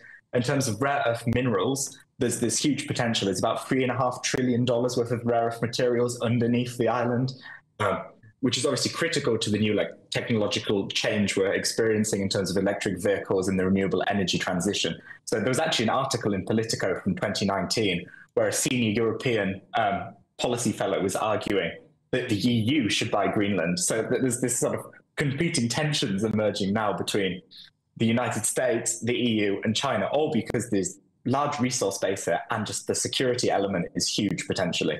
Not much thought to the people of Greenland going on. Alexander Bowen, thank you very much indeed. Policy fellow at the Adam Smith Institute, as well as a commentator on things like this, which is fantastic. Yeah, the United States throwing their weight around quite a lot here, aren't they? I think it's quite funny. You've got Elon Musk saying he wants to, you know, dive into the United Kingdom and save us from tyranny. And, you know, Canada could be a 51st state.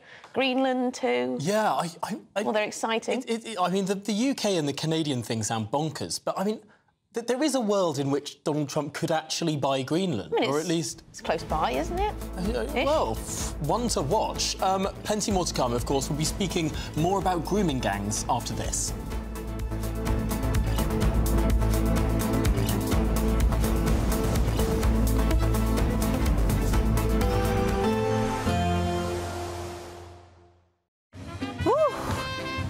Chilly start will give way to a lovely, warm afternoon.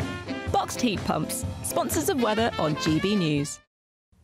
Afternoon. Yes, it's time for your latest weather update from the Met Office here on GB News. The update is, well, it's staying cold out there. Frost and ice are likely across much of the UK tonight and some snow in places. We're between weather systems around this one. The winds are whooshing down from the north. That is why it's so cold. The winds, though, are easing down. So with the cold air in place, light winds and clear skies, a hard frost tonight. There are some showers over northwest England, North Wales, a mixture of rain, sleet and snow here, and snow showers continuing through parts of Northern Ireland, northern and western Scotland.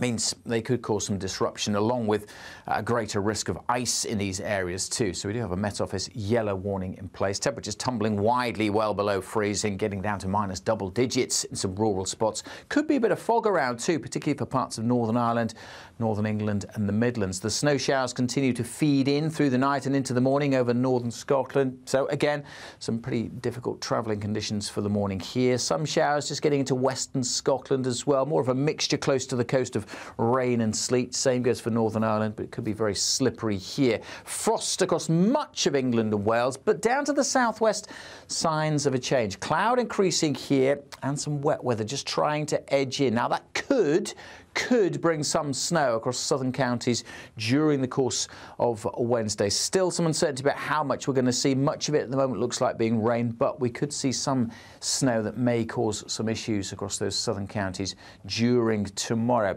The snow showers easing further north, still some in northern Scotland. Many places fine and bright tomorrow, but it will be cold. The winds, though, will be lighter than they have been of late. That mixture of rain, sleet and some snow still across the south and southeast during Wednesday evening before it starts to pull away. That will allow another hard frost to form on Wednesday night. Bye for now.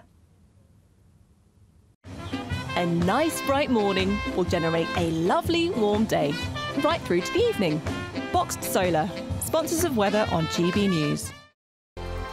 £50,000 in tax-free cash is like having over £4,000 each month to play with for a whole year. And it could be yours in the biggest Great British giveaway so far. That could be a holiday each month, your mortgage covered, or just the ability to send some of those day-to-day financial stresses packing. For another chance to win, text cash to 63232. One entry costs £2 plus one standard network rate message. Or text bonus to 63232. 5 entries cost £5 plus one standard network rate message. Go to gbnews.com/win. Entries start from just £2. You can call 0903 681 3232. Calls cost £2 plus your network access charge. Or post your name and number to GB10 PO Box 8690 Derby DE1 9TT. UK only. Entrance must be 18 or over. Lines close at 6 p.m. on the 31st of January. Please check the closing time if listening or watching on demand. Good luck. GB News Breakfast. Every day from 6 a.m. We've got a special treat for you because we can show you this lovely video of a lady running on a beach. So you're not missing much if you're listening on the radio. It is literally a woman in white writing on the beach, writing 2025. Yes, because that's the year we're in now. Is it? Yes, Wow. and it's because Meghan Markle returned to Instagram yesterday. Former world correspondent for The Sun, Charles Ray, joins us now. Are you inspired to remember the year, Charles? Oh, Happy New Year to you too, as well. I honestly haven't got a clue what she's doing now. You know, I would have thought we should have had the theme tune from Jaws as she was running down to the water there and everything else. They're being quite hypocritical here because they came off social media because they were getting unparalleled abuse. I don't condone at all. It is not right whatsoever. And they've spent the last few years complaining about social media. We've seen her before with her lifestyle blog, haven't we? Before she met Prince Harry, she was running a successful blog. Do you think she wants to go back to doing that sort of thing? I think it's possible that that's what she wants to do. I mean, I don't understand how these things work, okay? But all I know is that certain influencers earn an awful lot of money from Instagram and everything else. Now, they're talking about figures. I mean, whether this is true or not, I've something like £790,000 she could earn per post. You know, so it's quite incredible what she could possibly earn out of this. It's interesting, though, Stephen and Ellie, that she's actually switched off all the comments on this one. Yeah, I noticed that. Clearly, she doesn't want She doesn't want to have anybody on there saying anything nasty or anything good about it. GB News, the People's Channel.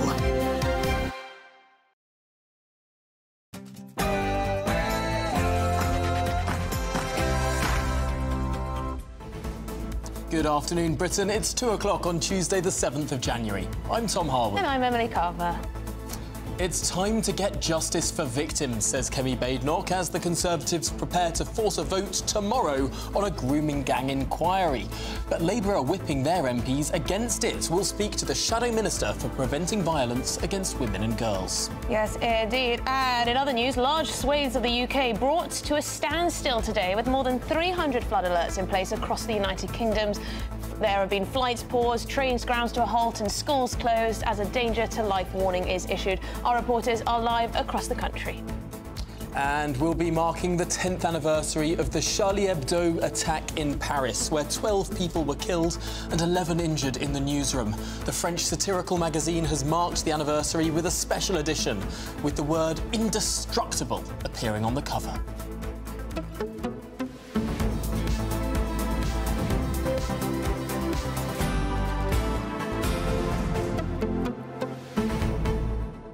OK, well, of course, yes, we are talking about the scandal that is grooming gangs, rape gangs across the country and the potential need for a national inquiry and the row ongoing.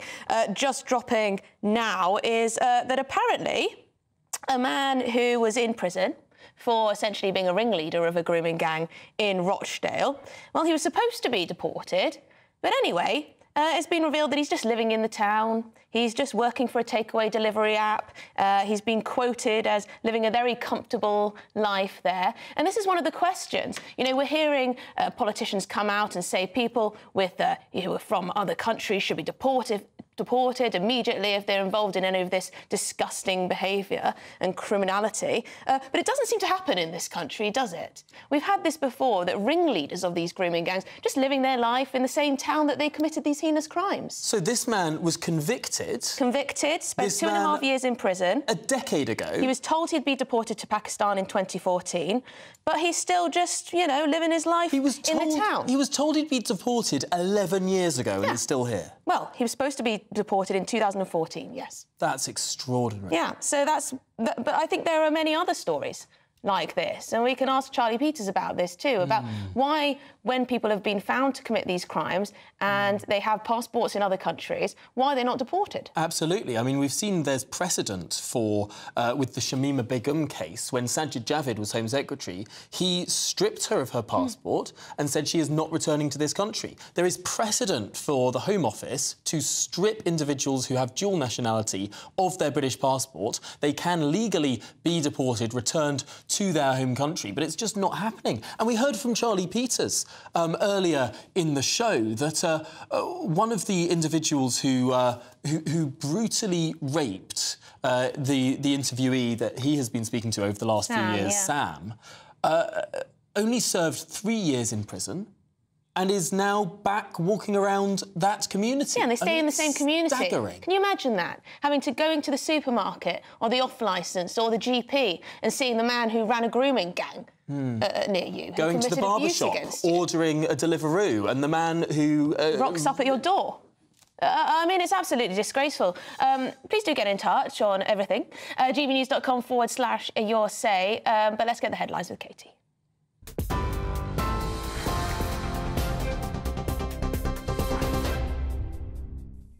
Tom, Emily, thank you and good afternoon. It's 3 minutes past 2.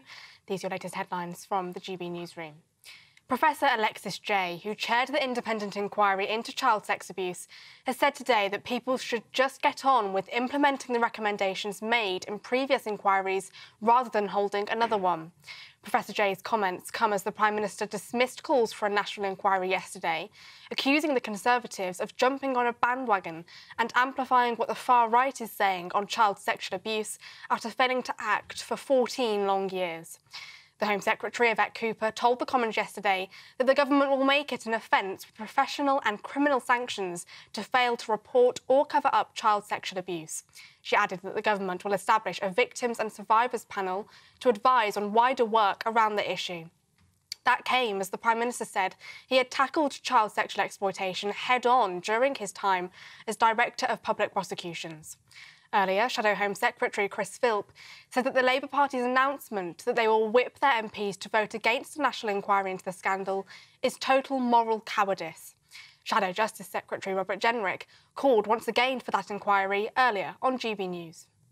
I have long advocated whole life sentences for these grooming gang perpetrators, and I've said that if they're foreign national offenders, get them out of our country, deport them, no ifs, no buts, so they never step foot on this soil of our country again. And the cowardly public officials who did turn a blind eye, they should be prosecuted as well. Not a single one has been prosecuted so far, and that is completely wrong. We need to take action, and we need now to have a full national public inquiry.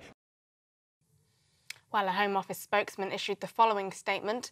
We are working at pace across government to drive forward real action to implement the recommendations of the independent inquiry into child sexual abuse. Severe snow and flooding is causing major disruption across the country today, with delays at airports, trains cancelled and roads closed.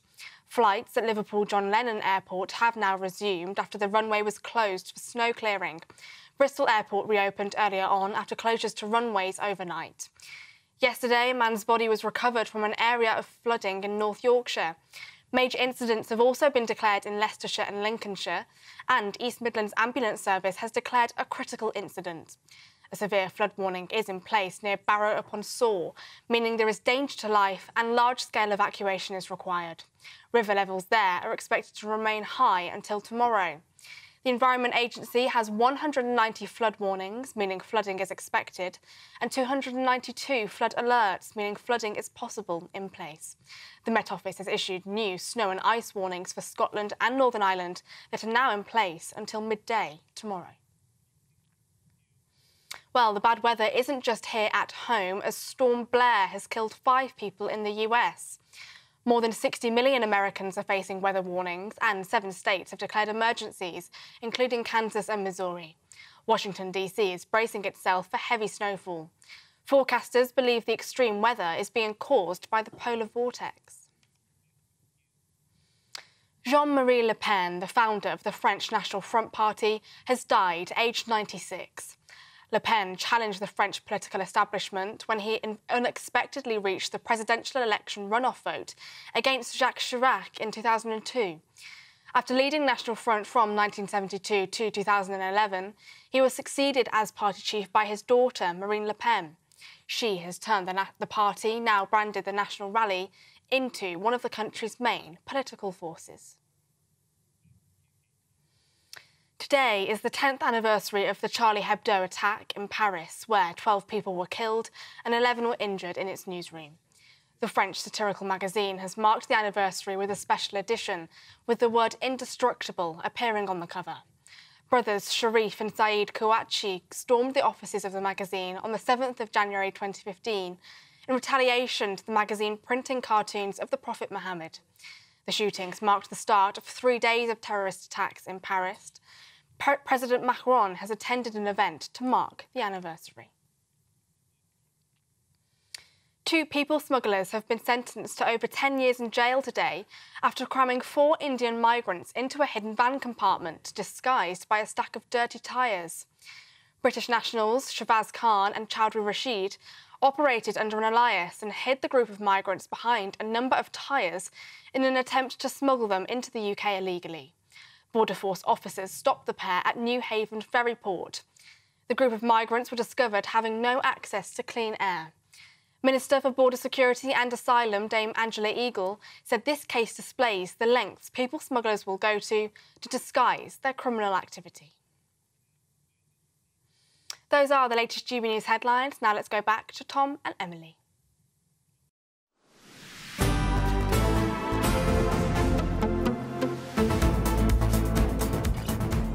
Good afternoon, Britain. It's 9 minutes past 2. Now, tomorrow there should be a vote in the House of Commons if the Speaker selects a reasoned amendment to the Children's Wellbeing Bill. We could hear an expression from the House of Commons that there should be a national inquiry into the grooming gang scandal. But will it happen? Let's cross live to Westminster and speak to GB News political editor Christopher Hope. Christopher, this is being brought forward by Kemi Badenoch and the Tory party. What does the government say in response? Hi, Tom. Hi, Emily. That's right. It's an amendment to the Children's Wellbeing Bill. This is a wider piece of legislation looking at the issue of capping the cost of school uniforms for families and the like. A reasoned amendment at the second reading tomorrow is put forward by the Tory party to call for a national inquiry into the Muslim grooming scandal involving children. The issue here, though, is if it goes through, it will sink the whole bill because of the nature of the procedure in Parliament. So the government is telling its MPs to vote against this amendment. Tories will vote in favour of it. Of course, there's lots of politics here at play here. The Tories will use the names of those Labour MPs who vote against or abstain and say, when election time comes, these MPs refuse to support a national inquiry into the grooming gang scandal, Tories will vote for it. So there's a degree of cynicism here from the Tory party, but equally difficult answers here for the Labour government. Now, they're telling us in the briefing this morning after the Cabinet meeting that the Jay report by Baroness Alexis Jay back in 2022, that was a wider review of child exploitation. That lasted 7 years, they say, 18 strands, 7,000 victims considered.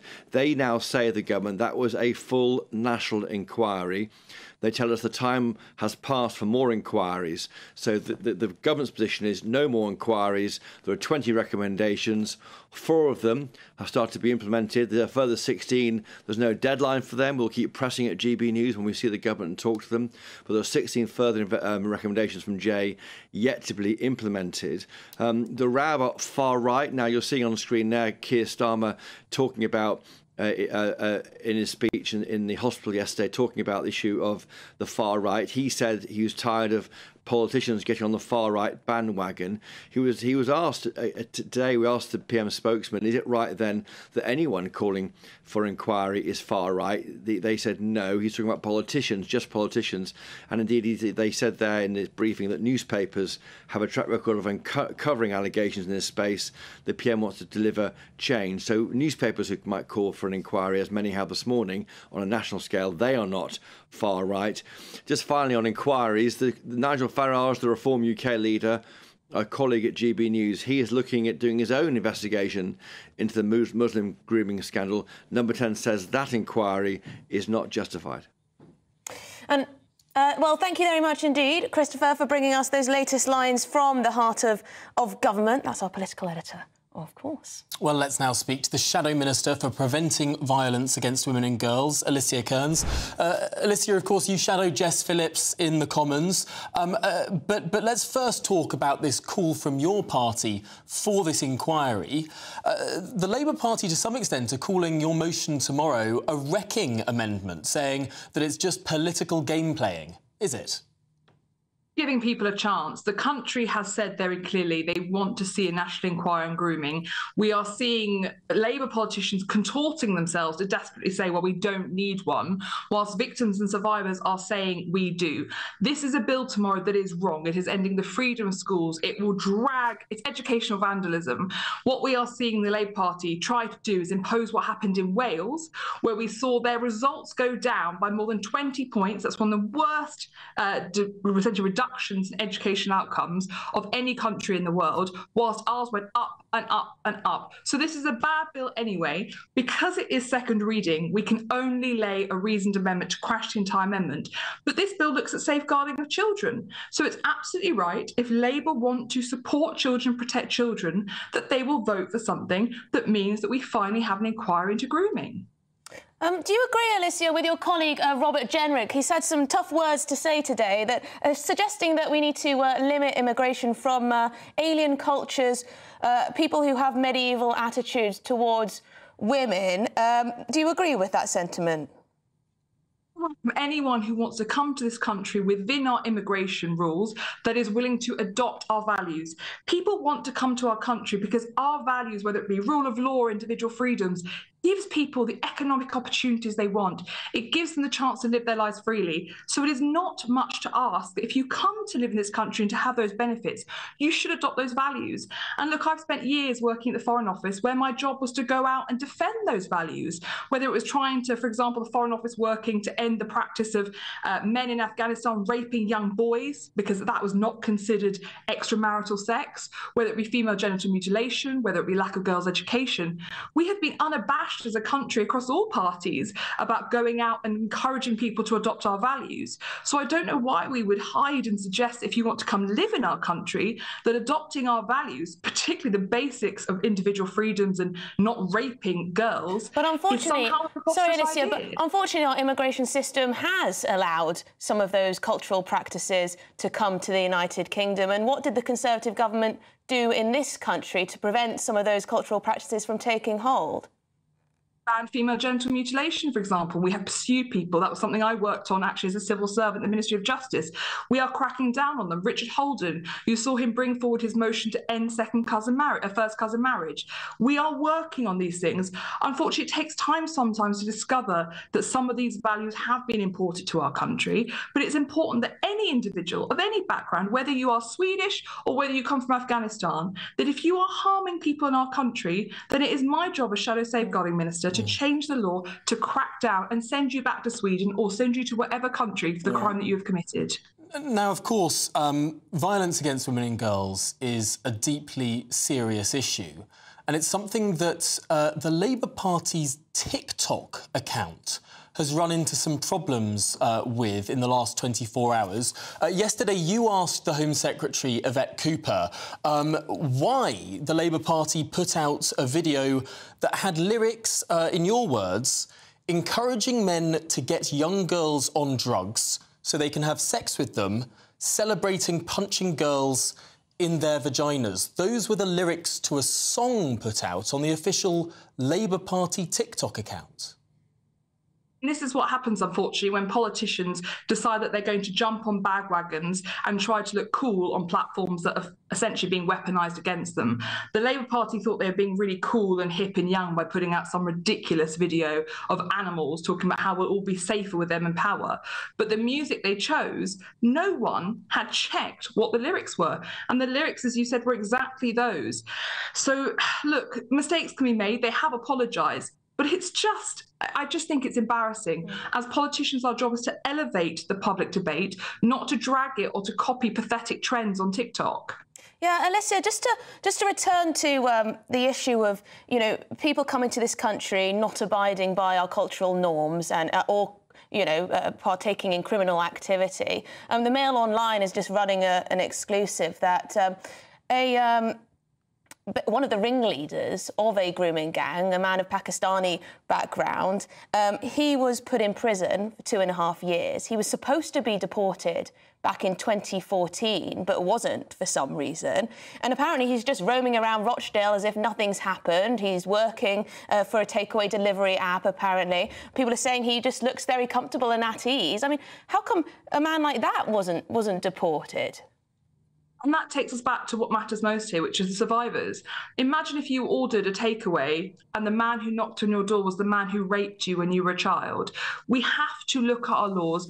All of us have been very clear within the Conservative Party. If there is a law that needs to be changed, we will look at doing that. I think we have been very clear as a party that we are open to doing that. I have called for foreign offenders who commit sexual crimes to be deported. We need to work out what the best mechanism to do that is. And I think we all recognise that. But it has been difficult and there are things to improve, and that's what we want to do now. Why do you think it might be that this deportation order failed? I mean, it's hard to speculate, of course, on an individual case, but do we not have an extradition treaty with Pakistan? Really difficult. So that I have dealt with many cases when I worked for the Ministry of Justice where we couldn't deport them because the country refused to receive them, or there was arguments about whether they really had dual citizenship or not, whether or not we could deport them to certain countries because the states, the prisons in those countries, in which case we were doing work actually to try and improve the quality of prisons in some countries so that we could then deport foreign offenders. And then, of course, there's other human rights arguments that they make. It is incredibly complex. Every case is different. And sometimes there are valid arguments at first, but then it's our job to work on those and make them invalid by doing the work that we can deport these people. Yeah, it looks like in this case, again, the European Convention on Human Rights, right to a private and family life. One of them said their son needed a role model, couldn't be deported. I mean, people just look at this stuff and they just despair. What on earth is going on with this type of thing? And I share their feelings. I can't imagine if something happened to one of my children, and I have met survivors of gang rape, whether it be, and I've met survivors here in the UK, I have met survivors of ISIS, I have met survivors in Bosnia, in Kosovo, places around the world. There is nothing you can do except for hold them and then do everything you can to change legislation so that you can help them. It is difficult. Legislation is tough. Abiding within the law is difficult. It is our job to make sure the laws are right for this country. But there are no easy solutions. And anyone who wants to suggest that we could just turn around tomorrow and do this is leading people astray.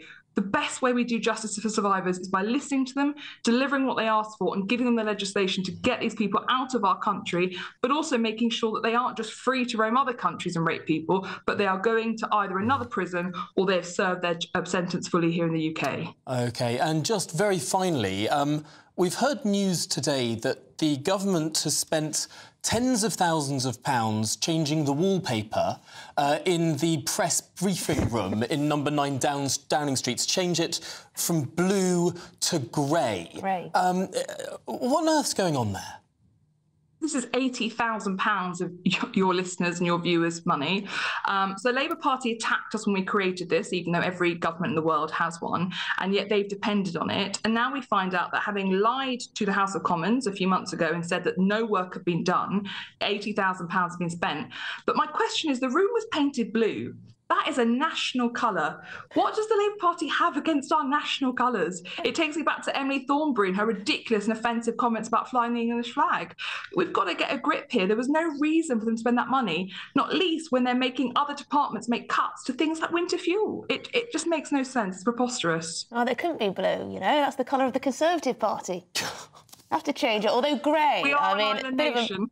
Grey, bit of a miserable colour. But hey, I haven't seen it yet. I haven't seen it. Oh no, nothing can be painted. How many political parties do we have? Nothing can be painted green. Nothing can be painted blue. Nothing can be painted red. Nothing can be painted yellow. Nothing can be painted orange. Nothing can be painted turquoise. I mean, how many different parties do we have? I mean, if we exclude all of these colours, we're going to be living in a very monochrome world. A grey world. Thank you very much indeed, Alessia Kearns, Shadow Minister for Preventing Violence Against Women and Girls. Well, this is Good Afternoon Britain on GB News. Plenty more to come, indeed marking the 10th anniversary of the Charlie Hebdo attack in Paris, where 12 people, of course, were killed and 11 injured in the newsroom. Don't go anywhere.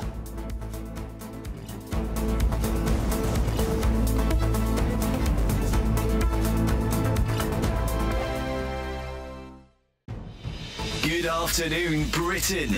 Weekdays from midday. Teenage girls are out drinking their male peers in the UK at a greater rate than any other European country. Yes, more than a third of 15-year-old girls in the UK report getting repeatedly drunk, compared to less than a quarter of boys the same age. I suppose what I'd say to this is, boys, what are you doing? Pull yourself together. Well, joining me now is the editor-at-large at the Mail on Sunday, Charlotte Griffiths, and the former Labour advisor, Matthew Larser. Charlotte, you're going to have to speak up on behalf of girls the country over here. 15-year-old girls boozing much more than their male counterparts. I think it's to do with the pain threshold, so we can handle hangovers better. Do you get hangovers when you're 15 years old? Yes. Oh, yeah. I was drinking hooch and Smirnoff. Absolutely. Whatever happened to hooch? Yeah. And I just think we can tolerate it better. Right. And I don't know, I grew up in that kind of wild child 90s drinking era. I'm showing my age a bit. And, God, we drank a lot as teenage girls. I mean, it's actually shocking now in retrospect. Well, I also think in terms of boys versus girls, I wonder if we've got a bit of a thing about... I mean, the old cliché that girls develop quicker, they can become social quicker. They can certainly get into the pub more easily because they look older. Yeah. You know, because of makeup, etc. I wonder if the boys are all just, you know, in their rooms playing on their devices, as it were. You know, as people increasingly dominated by screens, whether in fact there's an issue about socialisation, about whether in fact, you know, the lads are not out there socialising. They have little sips of wine in France from the age of like 12 and they're absolutely fine about it. Yeah. Whereas we all know what happens to British girls, because I was one of them. You turn, however, old enough to get a bottle of Smirnoff Ice, and boy, do you go for it, and until you're vomiting, basically. GB News, the People's Channel. Every Saturday, 10 till 12, we'll bring you all of the news that you need to know. We'll also remind you that there is so much to smile about. It's my favourite time of the week. I get to relax, enjoy some light-hearted stories, and let Ellie teach me about fashion too. That's Saturday Morning Live, every Saturday, 10 till 12. Only on GB News, Britain's news channel. We're proud to be GB News, the People's Channel, and as you know, we always love to hear your views. Now, there's a new way of getting in touch with us at gbnews.com/your-say. By commenting, you can be part of a live conversation and join our GB News community. You can even talk to me, Bev Turner, or any of the members of the GB News family. If you want your news to be straight talking, this is a nightmare for the Conservatives again. Down to earth. It's not just Nottingham where this is happening, is it? And most importantly, honest. Hard-working, middle-class taxpayers, they'll get their book thrown at them. They catch me, Martin Daubney, Monday to Friday, 3 till 6 p.m. on GB News, Britain's news channel.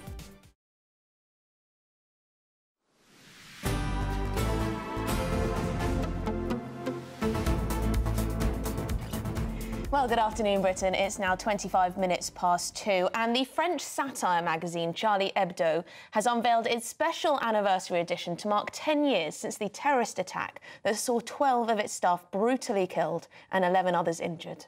Yes, the edition boasts of the magazine's indestructibility as its editors double down on their mission to mock all religions and not be intimidated by any threats of violence. Well, to discuss this, delighted to say we're joined by the editor of Spike magazine, Tom Slater, who I believe sat down with the editor of the Charlie Hebdo magazine very recently to talk about this. I remember when this happened, two brothers, they'd claimed allegiance to Al-Qaeda, Islamist terror attack. They were very angry about the depiction of the Prophet Muhammad. They decided to, well, commit the most heinous atrocity at this magazine. And then the whole world erupted with the Je suis Charlie to try and defend the magazine. Where are we now with it all? I think that's a really important question, because what I dare say is that we're kind of in a similar position to we were in the wake of those horrible attacks 10 years ago, is that you had a lot of people who were saying, this is terrible, I believe in freedom of speech, but... And that's kind of the rut we've been stuck in for a very long time now. Understandably, after that horrific murder, no person with a pulse would ever say anything other than solidarity with the victims and wanting to express their support for that publication, which was a stridently left-wing anti-racist publication targeted by Islamist fascists. And yet, in people's actions and even in some of the denouncements that we saw of Charlie Hebdo in the months after the attack, as the dust started to settle, I think we saw that a lot of people within Western societies, within supposedly liberal circles, don't always live up to the free speech ideals that the cartoonists and journalists at Charlie Hebdo laid their lives down for.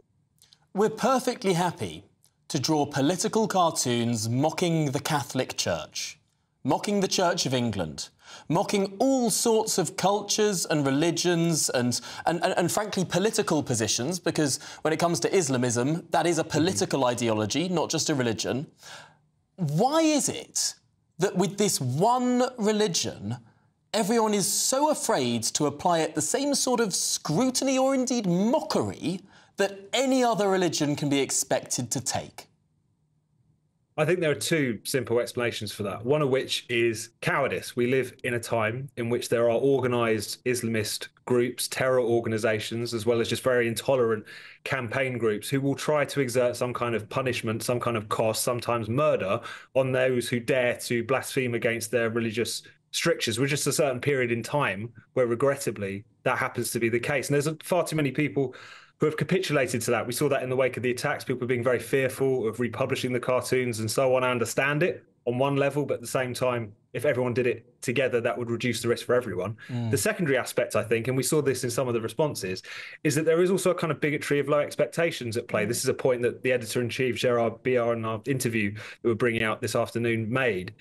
Where Muslims are concerned, there's this kind of idea that ultimately they're a special case, that unlike any other faith, any other religion, any other group, they're not up to freedom of speech. They're too volatile. They're like savages. That's kind of the underlying assumption of people who say you can offend against all other faiths and ideologies, just not this one. So it's a mixture of those two things, I think, which have brought us to the grim situation that we now find ourselves in. Yeah, I mean, this is a magazine that lost a dozen of its staff in one hideous terror attack. You've sat down with the editor. Do they feel as though they were cowed at all following that initially? Of course, they come out with this 10th anniversary special saying indestructible, which is fantastic. But it would take a very strong, brave person not to have been cowed at that point. No, absolutely. And it's one of those things where, on the one hand, you're struck by the tremendous courage. I mean, the day after this attack happened, the bodies of their colleagues were barely cold. The surviving journalists met to put together what became known as the Survivors Edition. It came out a week after the massacre itself, had this incredible cover of the Prophet Muhammad on the cover, holding up a Je suis Charlie placard under the headline, All is Forgiven, really powerful cover. They continue to publish the cartoons periodically. When someone went on trial for their involvement in the plots years later, they republished these cartoons. They do have this anniversary edition. So the tremendous bravery that I was reminded of as we spoke to Gerard in Paris last week was incredible. That said, of course, it did also extract an enormous human cost. There are cartoonists who no longer work there because, in their words, it felt like torture carrying on doing this job without their friends around them. So on the one hand, one can admire the incredible bravery, but at the same time, the tremendous human cost this exacted upon them really can't be underestimated either. Absolutely. It reminds me of the intolerance we have in this country with that teacher who's still in hiding, I believe, at Batley Grammar School, who dared to introduce a picture of the Prophet Muhammad in a religious studies class and was bombarded by threats and the like, and not taken seriously enough, I believe, that case. Mm-hmm. No, absolutely. And also the case of Samuel Paty, the French teacher who was actually beheaded by an Islamist. Gosh, yes. In both of those cases, I believe the teachers in question were showing, amongst others, Charlie Hebdo cartoons. So this issue continues to haunt us, even though we like to think of it as something that is in the increasingly distant past at this point. Yeah, it's quite pathetic that so often that front page just can't be shown. Just can't be. I mean, it really should be. Yeah, it should. And it's so right that it is safety in numbers. If everyone stood up to this type of bigotry, then, you know, it'd be a safer place. Tom Slater, thank you very much indeed, editor of Spite, and you have an interview with the editor as well. Yeah, well, sure you have lots of thoughts on that particular issue. gbnews.com/your say is the way, as always, to get involved. Do we need to continue saying Je suis Charlie to this day? I think it is pathetic that the people that went out to say Je suis Charlie would then not...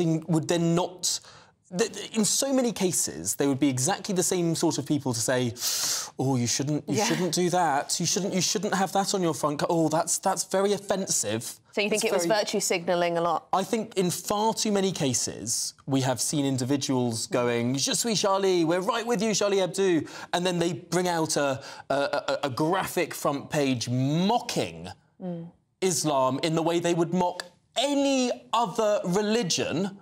And suddenly people are silent. Yeah, that's the way of the world at the moment. gbnews.com/your say, get in touch. We have got lots more coming up in today's show, though. Yes, flights paused, trains ground to a halt, hundreds of schools closed because there's a danger to life weather warning that remains in place across the country. Our reporters will be there for us after your headlines.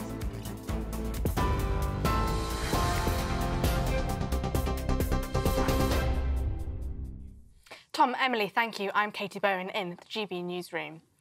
Professor Alexis Jay, who chaired the independent inquiry into child sex abuse, has said today that people should just get on with implementing the recommendations made in previous inquiries rather than holding another one. Professor Jay's comments come as the Prime Minister dismissed calls for a national inquiry yesterday, accusing the Conservatives of jumping on a bandwagon and amplifying what the far right is saying on child sexual abuse after failing to act for 14 long years. The Home Secretary, Yvette Cooper, told the Commons yesterday that the government will make it an offence with professional and criminal sanctions to fail to report or cover up child sexual abuse. She added that the government will establish a victims and survivors panel to advise on wider work around the issue. That came as the Prime Minister said he had tackled child sexual exploitation head-on during his time as Director of Public Prosecutions.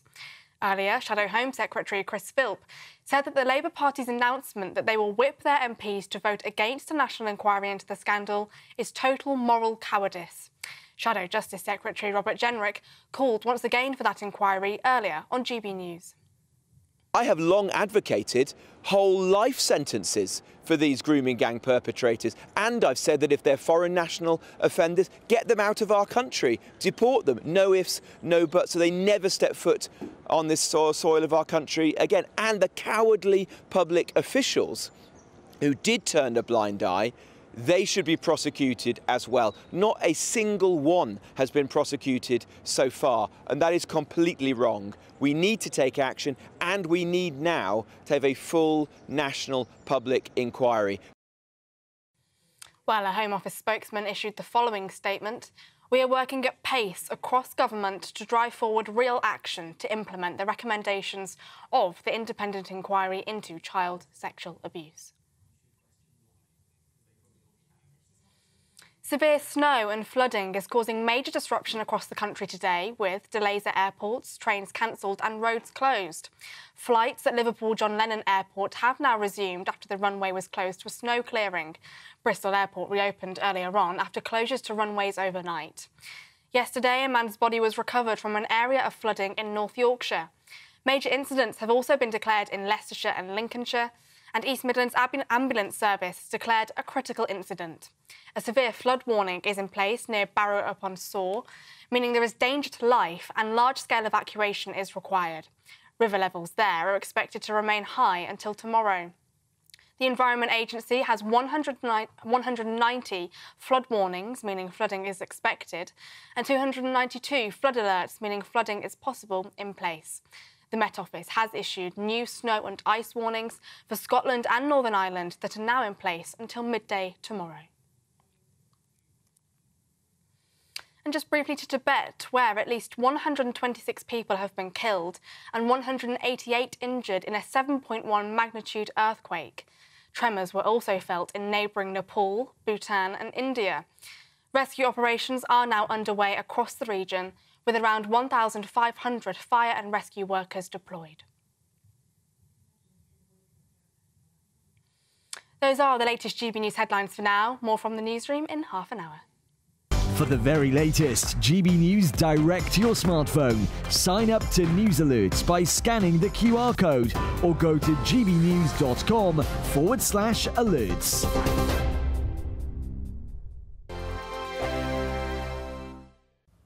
Yes, it's time for your latest weather update from the Met Office. Here on GB News, it's staying cold. We have a continued ice and snow risk, and there's also some sunshine to be had out there also. But most of the sunshine across northeast England, southern parts of England, elsewhere, quite a bit of cloud. A few showers coming into Wales, northwest England, a mixture of rain, sleet and some snow. Plenty of snow in the showers over northern Scotland, parts of Northern Ireland too. And so we do have a Met Office yellow warning in place, continuing for ice and snow across northern Scotland and much of Northern Ireland. Elsewhere, I say largely fine. Not as windy across the south, but still a perishing wind across northeast Scotland. Temperatures really struggling here and feeling even colder with that wind when the snow showers come in, which they will continue to do through this evening and overnight. So further, more centimetres of snow likely, especially over hills, but even at lower levels, and with temperatures tumbling again below freezing. Ice is a continued risk, as it will be again across Northern Ireland. So do take care out on the roads here. Still some snow showers coming in across North Wales, northwest England for a time through this evening as well. A mixture of rain and sleet, though, closer to the coast and at lower levels. And those showers here will tend to ease off. Many places becoming dry with lighter winds, a hard frost, maybe some mist and fog, continued risk of ice across the north. Cloud thickening across the south. That'll help to lift the temperatures slightly in the far southwest. But for many, it is going to be another very cold night with a hard frost down to minus double digits in some locations. The snow showers continuing in northern Scotland tomorrow, but elsewhere, many places dry and fine. But down to the south, we've got to watch this area of wet weather coming up and producing some wet weather across southern counties with the risk of some snow coming in here. Still a bit of uncertainty about how much we are going to see, but one to keep an eye on as we go through tomorrow. Elsewhere, many places dry and bright, but wherever you are, it will again be cold. The latest GB News travel. Good morning, I'm Russell Holding. There's still some disruption to flights at Liverpool John Lennon Airport after it was closed earlier because of snow. On the M56 in Cheshire, the exit slip roads are closed each way because of snow at junction 12 at Runcorn. The A1 is closed each way through parts of Nottinghamshire and Lincolnshire because of flooding. Southbound's closed from the Claypole turn-off to the Marston turn-off, causing queues, and northbound's closed from the Melton Mowbray turn-off to Long Bennington. In Cardiff, Station Road is closed off the Cow and Snuffers mini roundabout after an accident causing queues. In Cornwall, the A30 is blocked westbound after an accident in the ice between Temple and Prees Cross at Millpool, causing delays. And taxis replace train services in Cornwall between Liscard and Loo, and that's because of flooding at Sand Place. And that's the latest. You can stay up to date throughout the day by visiting our website, gbnews.com.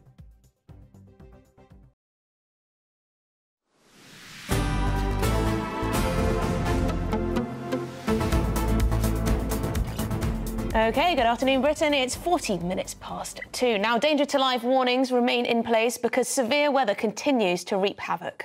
Yes, more than 100 people have been rescued from floodwater in Lincolnshire and Leicestershire. Yellow warnings for snow and ice are still in place, with the closures of airports and schools afoot too.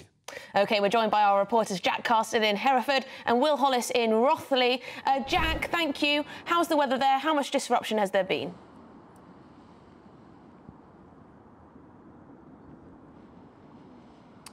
Sadly, we side of can't hear. Hereford in Herefordshire, across Worcestershire as well, and you can probably see behind me some of the floodwater that's still standing, yet to subside a great distance, and this is actually just coming from one of the brooks off of the River Wye, and that just shows the volume of water that's being pushed down from upstream, spreading into these brooks, which is then impacting smaller roads up and across this region here in the West Midlands. And further downstream, actually now on Ross-on-Wye, Environment Agency saying that river levels are rising down at Ross-on-Wye. That is because that volume of water has moved down from where we are here in Hereford down to Ross-on-Wye as it heads back out towards the sea. Here in Hereford, some local primary schools have had to close in order to keep people safe due to the flooding around the schools, and there are still hundreds of flood warnings and flood alerts around the country too. Across the rest of different parts of the UK, up north in Manchester, they had to close both of their runways in the early hours of this morning. That's said to have affected 4,000 passengers. The runways had difficulties due to the heavy snow, but they have now reopened, as has Liverpool's John Lennon airports. Their runways as well had to close this morning. Bristol ended up suspending all flights in the early hours of this morning as well. Thankfully, that disruption is seeming to get going again, but it's also on the railway networks as well as on the road networks. This weather has really caused some disruption today. Thank you, Jack. We're going to pop over now to a very wet Will Hollis, who seems to be in the middle of a big puddle. Oh. Yes, good afternoon. The good news is that there are a number of flood warnings that have been removed. The bad news is that it's just started raining again here in Rothley in Leicestershire. The most severe flood warning, that there is a danger to life and people's lives are threatened, remains in place in Barrow-upon-Soar, just on the other side of the River Soar from where I am right now. It was only the 6th time that the Environment Agency have brought in their threat to life alert, and that means that people who live in Leicestershire, in this part of the country where the most severe flooding has been over this period, were urged to act because the level of flooding was so high. Where we are right now, let's give you a bit of a picture. These are all farmers' fields along the River Soar. You can see they're completely covered with fast-flowing water from the River Soar. You can hardly see where the farm starts and the river ends. Over in this direction on the left, you can see where narrowboats have piled up on what you can only assume is the bank of the River Soar. And if you turn a little bit more further towards the left, you can see where the river water is overflowing from Cossington Lock. That's where the people who use narrowboats move between. There are 2 major incidents in play in the East Midlands, one in Lincolnshire, the other one here in Leicestershire, and there is also a emergency major incident declared in, a critical incident declared by East Midlands Ambulance Service. It's the first time that they've ever done that, so it is a really serious situation. But today in Barrow-upon-Soar, where the most severe flooding is, I've been speaking to some of the people about their experience. Everybody's kind of isolated in the village now. It's not easy to get out. It's not easy for people to get to work. What's it like here in Barrow-upon-Soar? I would say it's more like Barrow-upon-Sea, isn't it, at the moment? So you're just trapped. You're like being in an island. Well, we sat having a cup of tea in bed and an alarm went off, a funny alarm. It was frightening. We thought it was a war starting. It was that type of thing. Boo, boo, wasn't it? I said to you. And he said, it's up at Barrow. I went, you're joking. Well, there you go. Thank you so much, Will Hollis and Jack Carson, for those reports. We are across the country, bringing you the latest. Now, this is a very odd one, very much a story of our time. Coming up, a CEO has been forced to issue a personal apology for his actions after a 5-month investigation for, guess what? Following Tommy Robinson on X. Details after this. Sunday with Michael Portillo from 11, only on GB News. Figures released by the National Child Measurement Programme in 2024 found that almost 1 in 10 children was obese in the first year of school. Children living in deprived areas are twice as likely to be overweight as those in more affluent parts Organisations like the Prepped Foundation are educating youngsters about healthy eating by giving them the skills to create balanced meals. TV chef James Golding has joined the foundation as the head of food education, and he joins me now to talk about the work.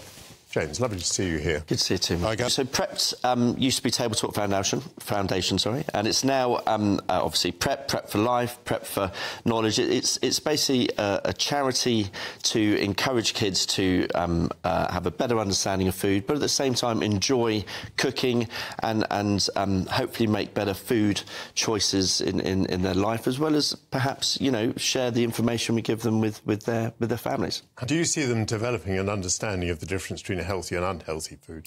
Yes, I think that, you know, kids tend to sort of be taught a lot of this in school, but being able to actually ask questions to a chef and be able to cook with produce which they know is one, that is going to be tasty because they've tasted it, but two, open their eyes to food that they may not have tried before. I think that, you know, I think a lot of kids say they don't want to try stuff because they don't like the way it looks, but the way that we produce our sessions, you know, we encourage the kids to try, and I think it really does open their eyes. It's very easy, I think, currently to be able to make easier choices, say fast food choices or you know, that type of thing, and it's obviously giving people the ability to make the right choices, but also the skills to be able to do it. So I think it's something that needs to be addressed and something that really needs to be pushed, and that's what we're doing as a charity. GB News, the People's Channel. Hi there, I'm Michelle Dewberry, and I'm going to take a second to tell you all about my show, Dubes & Co. We start off with the issues of the day. We then bring in both sides of the argument. We get rid of the disrespect. And then you throw me into the mix. And trust me, I'll tell it exactly how it is. And then, of course, the magic ingredient, you at home. We mix it all together, and what have we got? In my opinion, the best debate show in town. Monday to Friday, 6 till 7 on GB News, Britain's news channel. It's Patrick Christie's Tonight, and here we do things differently. It's explaining the absolute madness of this, doesn't it? It's explosive. I mean, this is very good. It's lively. 850. Your government sat there, Sean, and it did nothing. It's controversial. And the Middle East has been in turmoil since before I was born. It's everything you need to kickstart your evening. Everyone's had their Weetabix tonight. I love to see it. That's Patrick Christie's Tonight, weeknights from 9 p.m. Only on GB News, the People's Channel, Britain's news channel.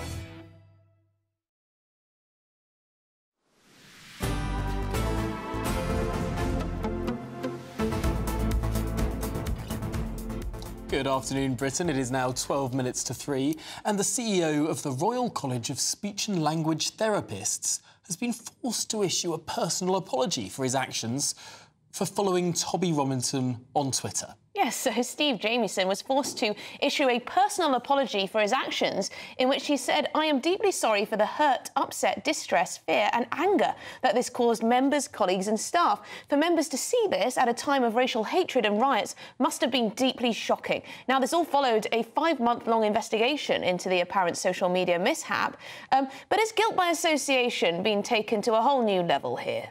Goodness me. Well, joining us now is someone who's been following the story closely, psychotherapist and founder of Just Therapy, James Esses. James, a 5-month investigation into a Twitter follow. Good afternoon, both. Look, I've been investigating into this stuff for years, and I thought I was unshockable.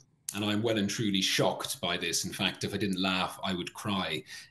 It seems that the lunatics are now running the asylum. I mean, here is a body that is set up to facilitate and enable the speech of others, and it is being used to curtail people's free speech. It's really quite shocking. And the context is particularly important because just last year, the CEO of the College for Speech and Language Therapists announced that there was a $75,000 and money on hauling their own CEO through an investigatory process because he's following somebody they don't like on X. It's utterly crazy.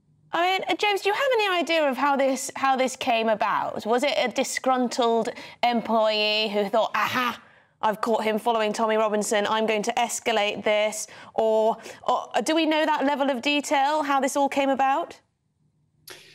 It wasn't just one employee, it was actually a movement of employees. They call themselves the Anti-Racism Action Collective. sound like a fun group of people, I'm sure. And they were, I think, essentially trawling through social media of senior figures in the organisation. And they came across the fact that he was following Tommy Robinson, and they wrote a letter to the Board of Trustees, not just demanding an apology, but actually demanding a resignation from him as well. I mean, that's how crazy this became. Resignation? Yeah. I mean, have we got to the point where reading what someone says online, it must mean that you agree with what they say? I mean, that seems to be what's being implied here. Well, this is it. It's almost as if they proclaim themselves to be mind readers. They are inferring ill intent.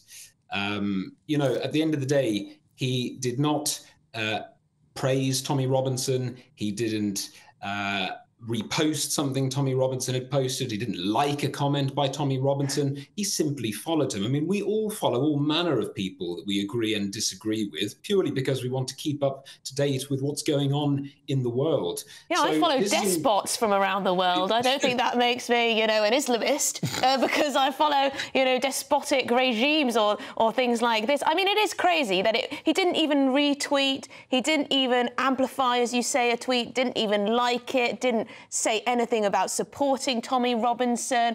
But just because he was caught following someone, a controversial person, yes, this happened, there was an investigation, they all ganged up on him, and then he had to issue this grovelling apology.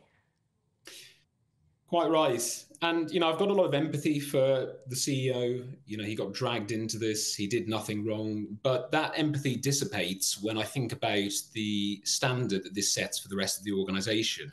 And I wish he had come out and held his head up high and said, I've done nothing wrong. Yes. And if you try and do anything, I'll see you before an employment tribunal. But imagine now a junior member of staff caught up in the same thing. What can they do other than follow suit? So I think it sets a really dangerous precedent, actually. That's a very good point. The whole thing seems deeply McCarthyist. It seems deeply sort of... it's something that Arthur Miller would have written about. But getting more... To the sort of impression that is given there. I mean, Tommy Robinson is a distasteful guy who has led violent movements in the past, has been to prison I don't know how many times, including for assaulting people like police officers. I mean, what possible reason would there to be to follow him? Well, you know, much of our lives, much of our news is via social media these days. You know, this happened at the time in which there were riots, marches, etc. going on around the country, a lot of disquiet.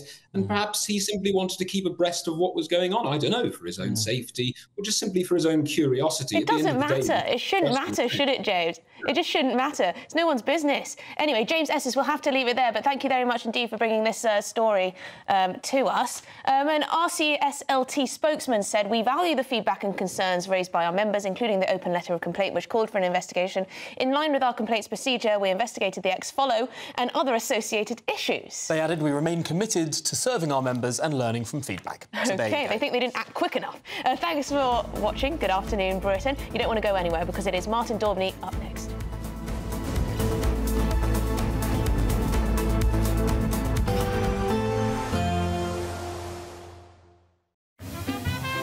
Heavy showers first thing will be followed by a warm, cosy day.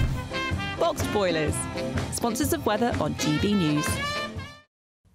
Afternoon. Yes, it's time for your latest weather update from the Met Office here on GB News. The update is, well, it's staying cold out there. Frost and ice are likely across much of the UK tonight and some snow in places. We're between weather systems around this one. The winds are whooshing down from the north. That is why it's so cold. The winds, though, are easing down. So with the cold air in place, light winds and clear skies, a hard frost tonight. There are some showers over northwest England, North Wales and